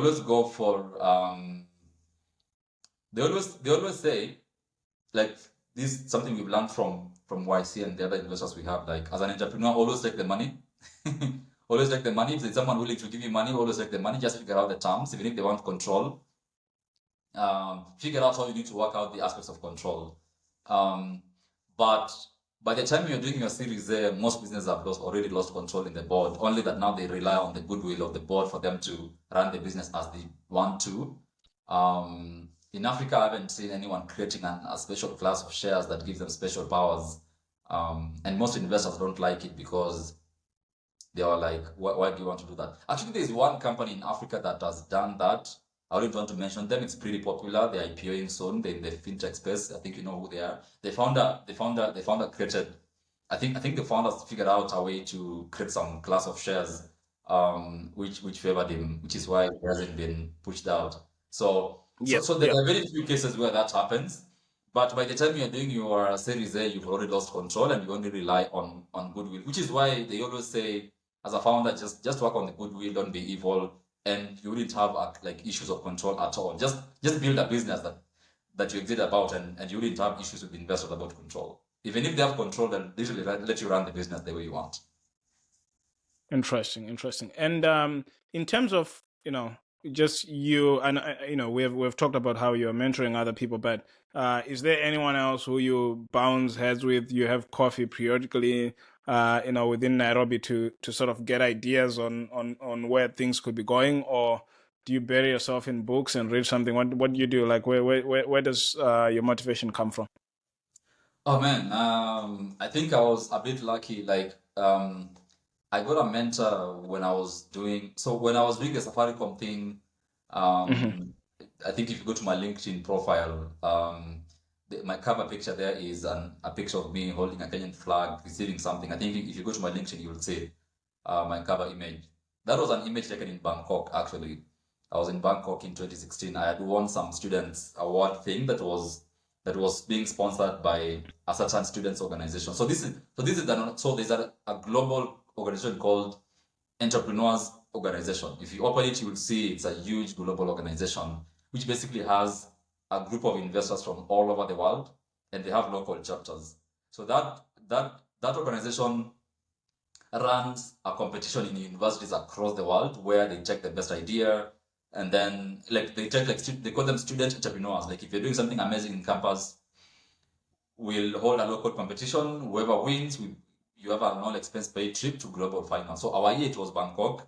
I went there, and the person who was leading the Kenyan competition was a guy called Jamie Pujara. Like Jamie was my mentor for that program, and the guy is one of the very first. He's the guy who built a platform called Buy Rent Kenya. It was the very first property listing website in Kenya.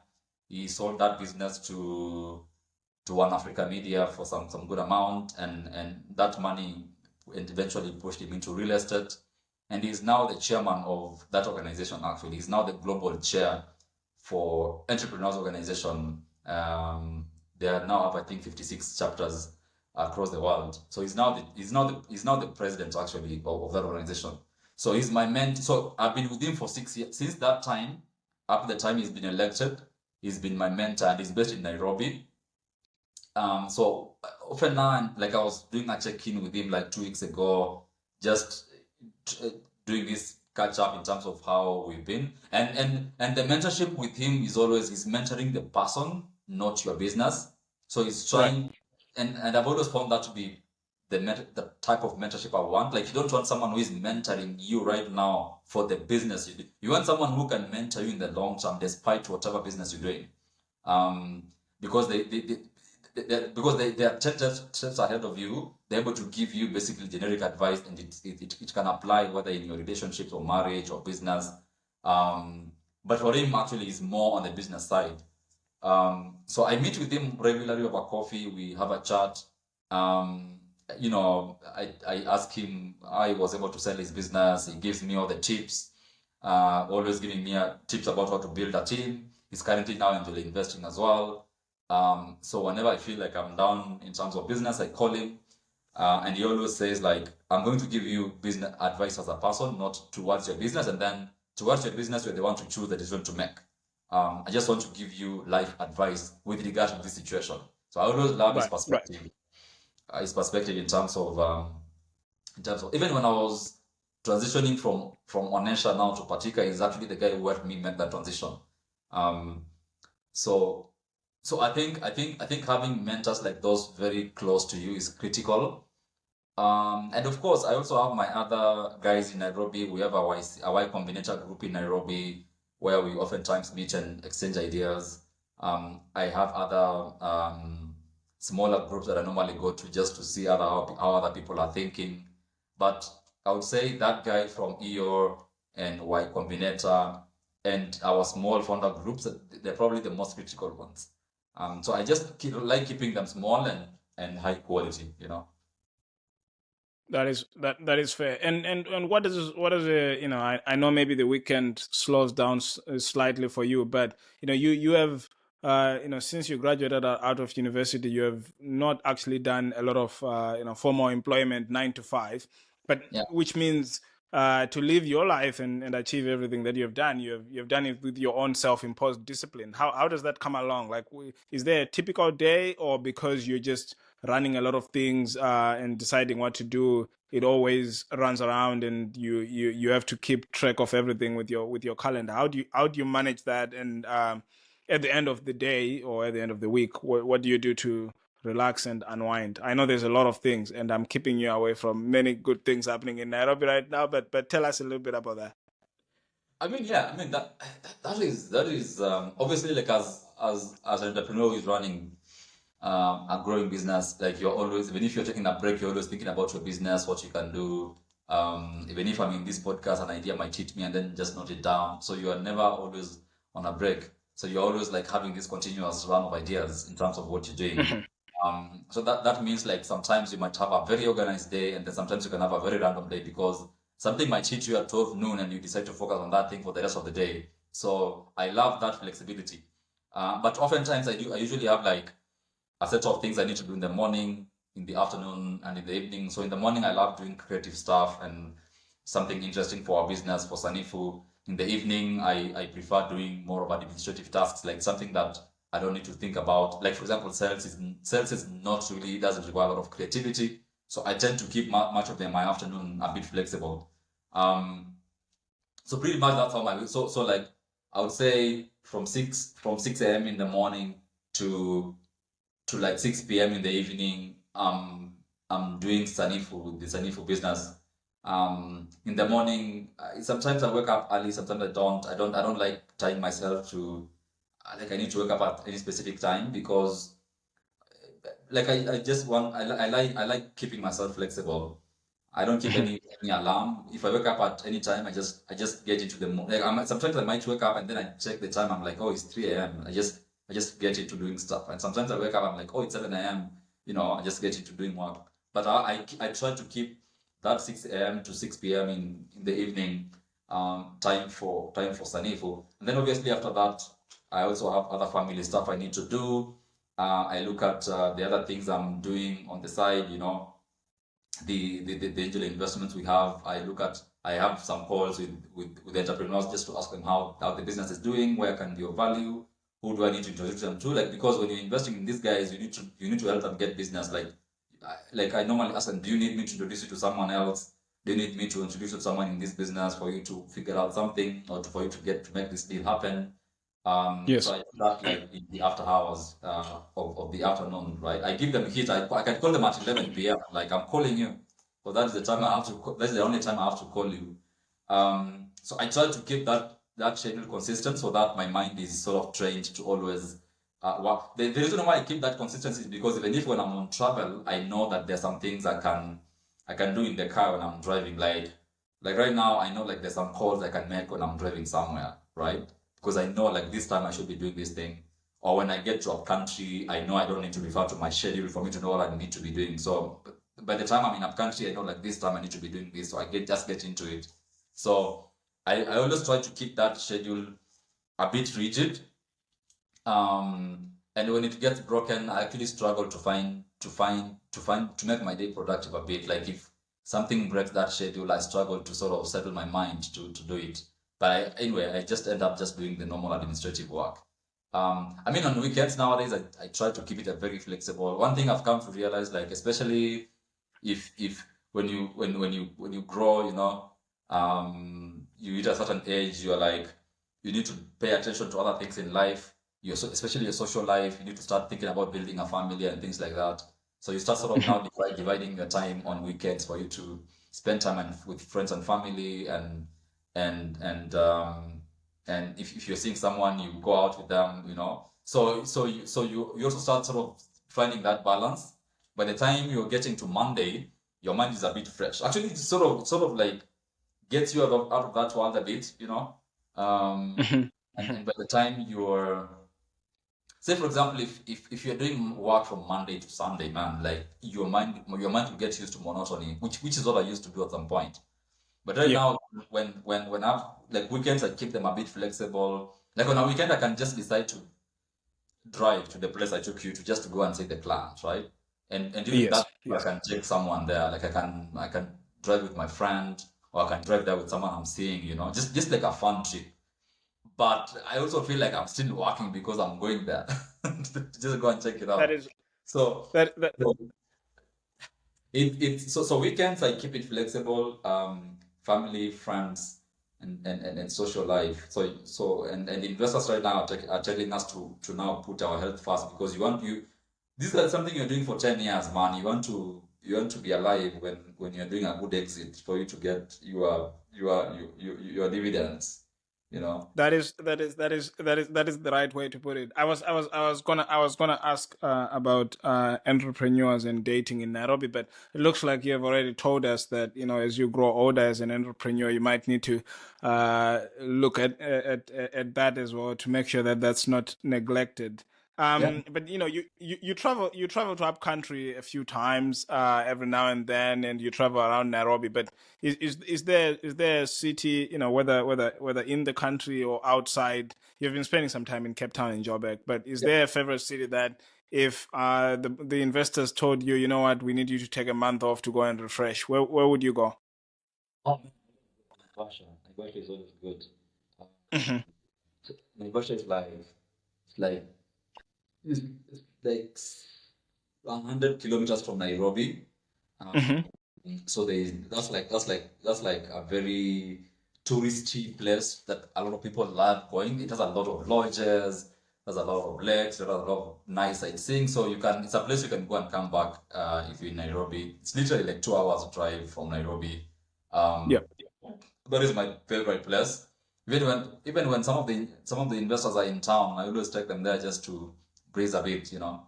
So that is like a lot of founders actually go there to just cool off. So if you go there in a typical weekend, you'll probably find each other, all of you there. So you're like, you're a guy from this company. You just know everyone is there just to cool off, you know. It's a pretty amazing place, actually. Interesting. And the other part as well that I haven't explored that you actually do, you do a little bit of volunteering yourself. On top of mentoring people, you have done some work at the Kikuyu Hospital, the Jackson Children's Home. I understand. Having a wholesome experience is important. But what would you say there to other young people about volunteering in general and how it can help you meet new people, meet new business partners, or even just feel good about helping other people in the community? Yeah, I mean that's like one of the, I think, things, like you also find joy when you're doing it when you get old as well, because you also want to, you don't want to be extremely capitalistic in your life. You want to have a bit of it's not really socialism or community. Like you want to be part of the community and give back. I'm not a huge fan of NGOs per se. Like I think it's a flawed model. I think a lot of work can be done. A lot of the NGO work can be done by CSR, like these companies that, Mhm. like, basically like a mini NGO within a company, like the CSR division. Maybe it's 4 people who are running it, or so some companies have a whole division for CSR. A lot of Yeah. that work can be done by CSR teams. So the reason why I normally like volunteering is, like, I just go there.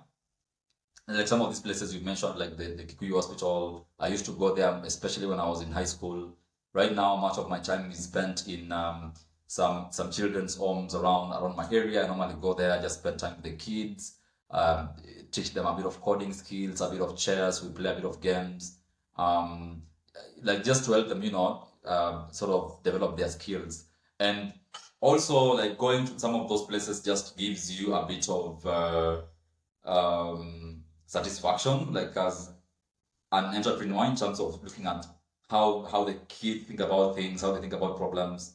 It helps you also to also come back to basics when you're thinking about problems, because when you can go to some of those children's homes and then you give them a basic problem to solve, and then they give you an amazing solution. You're like, oh, actually, some of these solutions are not a complicated. And they always reason. The kids work when they're in groups. So if you can find a group of kids and throw a problem at them, they give you all the amazing answers, right?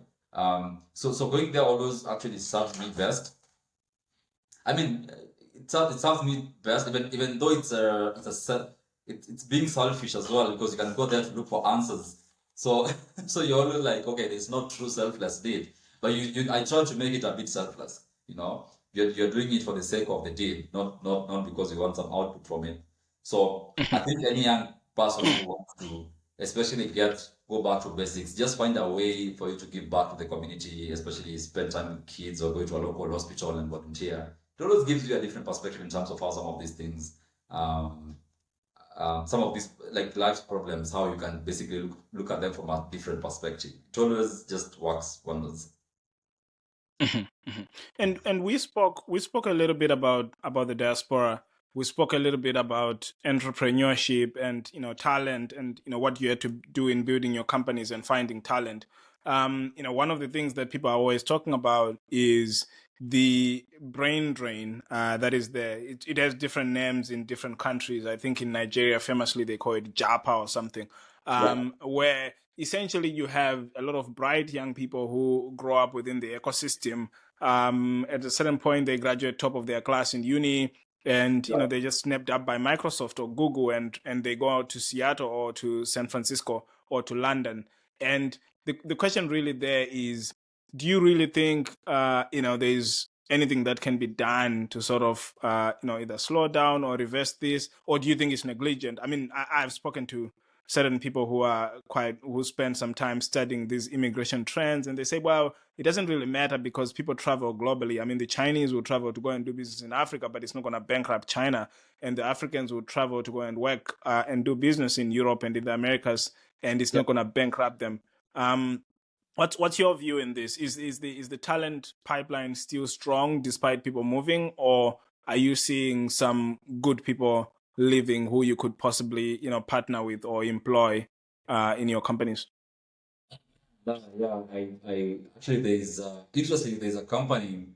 I think there's a company in Nigeria called, I think it's called Japa.com or something. Like that actual people leaving the country has now been sort of commoditized. Oh, really? And it's a big verb everywhere. It's become an action, Yeah, yeah, yeah, everywhere. yeah. And it's actually interesting because and it's actually it's a very sad state of affairs. And I always discuss this with my colleagues, where we always discuss like, okay, if everyone is leaving Africa, who is going to build for local problems? And the only way, like if you look at guys who have built really strong and good businesses, are guys who have been in Africa the longest. Like look at guys who are doing amazing stuff across the country. I mean, there are exceptions here and there. Like I know there are Africans who live in London and they do other things in the African market, but they still have teams here. Yes. So if you have bright minds, if you have extremely bright minds leaving the African continent, and you only have, let me say, average talent remaining here, that means even the economy will be run by not so bright people. So you'll have like very mediocre solutions coming out of the continent. You don't have guys who are pushing limits in research, limits in various parts of the economy. So you always you will be like sort of stuck in this loop where we are trying to find solutions to problems, but the brightest people of the continent who are supposed to bring in these solutions, they are leaving the continent. So you're always training for the other markets, right? So for example, looking at what is the current policy in the US, they're trying to put in place, where they're saying, if you have been accepted into an American university and you're one of the brightest people in the world, why should you leave the US? You should basically be given the ability for you to stay in the US and work there for as long as possible. So if that policy is put in place, you can imagine all the bright people who are leaving Kenya to go and study in the US, they basically choose to stay in the US, right? So at no point will they be coming back to develop their own country. So if we are not going to give like options to the brightest of the brightest in our own countries, we will be basically, actually it will be worse, because the people remaining behind won't have an incentive for them to really do anything, because they are like, okay, we've been left here and let's now rely on the government for it to create jobs. So you always want to, even again, going back to the example for the US, you can see they are trying as much as possible to create incentives to retain the brightest people in the countries. But now in the African market, like in Kenya right now, like the president is always on trips looking for places where Kenyans can go and work. But you keep on asking yourself, like, all this money you're spending to go around the world looking for opportunities, why not open 2 factories somewhere and employ people? So you always wonder, like, what is the reasoning behind the government itself championing for export of labor than basically trying to find solutions for that labor to be retained locally. And it's always a sad state of affairs, to be honest, where you don't see any solution in sight. I was looking at, I was watching some video. Actually, this is this guy from Nigeria. He's called G, one of the co-founders of Flutterwave and Andela. It's a very bright guy. I think you know him. And there's this video where he was being asked about this. It's actually a podcast. I've forgotten the name of the podcast. And he was being asked, like, you as a person who has tried his best to solve unemployment. I mean, he tried to solve unemployment through Andela, and he also went to start off Flutterwave. Where do you think all the 100 million people in Nigeria will go? Right. So, which industry do you think will be absorbing all these 100 million people? And he was like, right now, being totally honest with the government, I don't think we'll catch up with the rest of the world in terms of teaching ourselves that we will catch up with industrialization. I mean, right now, literally, there's nothing Africa can do to catch up with China in terms of skill, in terms of mechanization, in terms of product, in terms of innovation, in terms of research. It's like these guys are 1,000 miles ahead, right? So there's literally nothing for you to say, okay, you'll build 10 factories and then start bringing in product development back to Africa. Like, you cannot, like, for example, saying you want to build factories to do phones, when at the same time those phones are being produced at a cheaper rate in China. And the answer I ended up giving is, like, I think right now, if the government drops the ball on this one, which is an opportunity that is just staring us in the eye, is I think Africans should train. We should see a future whereby we have 1 million Africans seated somewhere in an office complex monitoring self-driving cars. That is the future I see for young people in Africa. But all these other areas that the government is trying to invest in, I don't see the results. We need to jump into this opportunity right now, build the infrastructure that is going to monitor self-driving cars, and you can only do that by just putting a bunch of people in a room somewhere and monitoring these vehicles. And that is the only place where I see young people getting into. So when you hear such a statement, it actually moves you, because this is someone who was trying to build all these businesses and because there are basically no other options, that is the only option that is able to absorb millions of people in their numbers. So when bright people are leaving the country, who will build such an infrastructure for these young people, right? Like, for him, he doesn't have time to build that infrastructure. So when people are jumping the country and going to other places, who will build this infrastructure? So I think right now, like, there's a lot that needs to be done by government. It's like unemployment right now is a government issue. Like, you have to create incentives for entrepreneurs to build factories, for them to build factories, industries where young people can work. But if the taxation is high, the rates are high daily, then it becomes a really hard task for the private sector to build solutions for that market. So right now, honestly, like, there's so much government can do. The private sector can only do so much to absorb labor, but a lot of work has to be done from the government side, you know. That is fair. That is fair. And I think I've asked, or if not most of the questions. Is there something that you wanted me to ask that I didn't ask? Oh, I mean, that's pretty much it. I think we've covered a lot. Africa is big. I mean, we haven't spoken about opportunities in. I mean, we are currently exploring Lagos in West Africa, and I'm finding Mhm, mhm.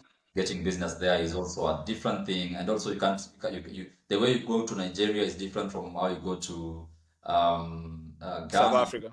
South Africa, different. Like right now, we are more likely to get a client from Ghana than Nigeria. So like we had someone reaching out us from Ghana, like we need this solution and we need your guys from Nigeria to just cross over because so we were like, interesting. So we are getting business from Ghana and not Nigeria when we thought Nigeria would be our first place to get a client. So you always get surprised. I mean, we haven't spoken about North Africa. We are getting inquiries from some companies there. Egypt has one of the Mhm. largest manufacturing bases in the world, right? Like Right. they export Yeah. literally stuff to the other countries, and we serve manufacturers. We are seeing guys sending in inquiries.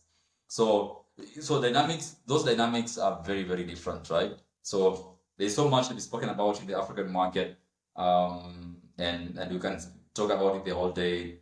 But I pretty much feel we've addressed much of the areas that the listeners might be concerned about, especially on the investment side, the the areas where they can also chip in as investors, and some of the opportunities that they might be looking at, especially if someone wants to leave employment and get into business.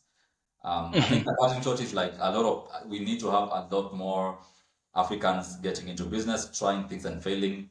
A lot of people are always looking on the safer route of employment. If we can have more people thinking about how do we build local solutions in terms of what needs to be done, and local solutions can even be thought about like even local companies. How Yeah. can local companies train their employees to think about entrepreneurship and innovate within the company, right? Yeah. Like Yeah. right Yeah. now, I was telling my friend like local like we have a local Safaricom again. It might be out of business in 3 or 4 years because their bread and butter is currently being um, threatened by Starlink, right? I literally have a Starlink just there. It's literally here, and I haven't used it, right? Like I have one as well in my at my rural compound. Yeah. it's just here. Because yeah. You can imagine, Right. um, in in 3 months, I might stop paying for Safaricom, and my money will be going all the way to Starbase. So And they would, and then they dug the fiber already and it's under the ground, and their models said that that money was going to come back in 10 years, and they've only been able to exactly. bill people for 3 years, and then now that fiber is useless. It is how fast the world changes and how you How fast the can world moves. miscalculate. Yeah. So how do you train your employees to think about solutions that so if Elon Musk has launched Starlink, for example, can your employees think in terms of how they can collaborate or innovate or make it cheaper or whatever, branding, like Yeah. so most of those you'll find most of these employees are trained to be employees, which is a really sad state of affairs. Like I normally have discussions with guys in Safaricom, and the employees always tell you that that's not my department. So you always wonder why, like you're always only concerned about your department. Like that is in terms of how much you can think, right? So and all these are products of our universities. Going back to your question about like drain, like garbage, talent drained from our countries. If you ask someone from Safaricom, they should be able to tell you what is their plan for Starlink, what is the strategy, what products they have, whatever. This is a someone. If someone is thinking in that direction, that means this person can leave Safaricom and go and Yeah. start their own thing to compete with Starlink, right? Yeah. Yeah. Yeah. So, and again, the only person who can build a business that can compete with Starlink locally maybe is someone who has been in the telecom space. But if you have just employees who are not thinking about 5 years from now, I mean, we only have more unemployment coming in, and us paying subscriptions prices to California instead of sort of Kenya, right? It's That crazy. is that is fair. The wrapping up and the parting shot is always, if you can tell the listeners why do you love Africa, and why you're optimistic about the future of the continent. Well, I mean, I think having traveled to a bunch of cities in Africa, I think there's always one thing that stands out about Africa. It's just the people, man. Like here, the people are always they always say in any company, what makes a company succeed is the people. And I think if we continue with that same spirit where we have that warm spirit of being welcoming, of being extremely open to things, I think we'll have a lot of companies globally preferring to hire from Africa, right? Because Mhm, because mhm. because we're generally friendly people. Like I always find my friends who come to Kenya and they ask after they've gone back to the US or whichever, they're like, you guys are, what do you guys take? Like you are very friendly. Like you are walking in the road, everyone is saying hi, like people, it's like everyone knows each other. When I'm in New York, no one will even my neighbor can't even say hi to me, right? Uh, Yes, yes. so I love Africa. Like I love Africa. Our people is just our greatest treasure. And if we can only invest in that, I think we'll have so much happening for our continent. And you can never replicate the people themselves. Like you can never replicate the spirit of the people, right? So that's one of the things that I love about the African continent. And we have so much to offer, man. Like this is the only continent where you go to a city and you like find a national park there, or you go to a city and you'll have four different communities who are doing four different things in their lives. So Yeah. as opposed to like homogeneous places, like say in some cities in the US, you can only find only guys from the US. You can't find other guys from other countries. But if you're in Nairobi, you'll find 50 nationalities living there because of Mhm.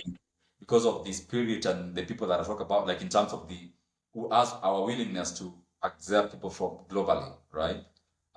Which actually means like there's so much you can do here locally that you cannot do in other places because of the diversity of people here. So that's one of the things I love about Africa, and also the opportunities here are massive, right? I mean, think about something like food security in the world. Like if there's a continent that can supply the whole world with food, even if they run out of food, is Africa, right? So that only means one thing, like the next 20, 50 years, there are some sectors where the world will basically rely on Africa, like food security, right? So if you're not here and you're on ground and you're not doing stuff, man, you need to be here on ground and just see the amazing things happening here. So those are the two main reasons why I love the African continent. That is amazing. A very, very good note to end this on.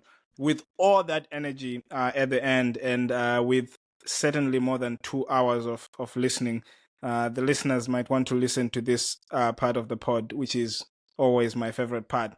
This podcast is for entertainment purposes only and should not be mistaken for a startup incubator, a pitch deck, or a due diligence checklist. No financial, legal, or angel investing advice will be given or has been given, unless, of course, you count investing in African brilliance. The host and the guest speak in their personal capacities and do not represent their employers, investors, co founders, former classmates, or favorite fintech apps. All opinions are theirs and subject to change at any time. Success stories shared here do not guarantee future exits, unicorn status, or even breaking even in your own story. And no, we do not offer any seed funding yet. Any reproduction or redistribution of this podcast or Bernard's entrepreneurial source without the written permission of the producer, Mr. Maro of Africa, may result in aggressive tweets and possibly a visit by our lawyers. Seriously, don't do it. The Afrophile Pod is recorded, produced, and edited by Maro of Africa. Tough Maro serves as our executive producer. Our theme music was sourced by Robio Kunyanga. Brian Maro is our global head of podcasts. Thank you for listening to the Afrophile Pod. We'll be back next time with more reasons to be bullish on Africa.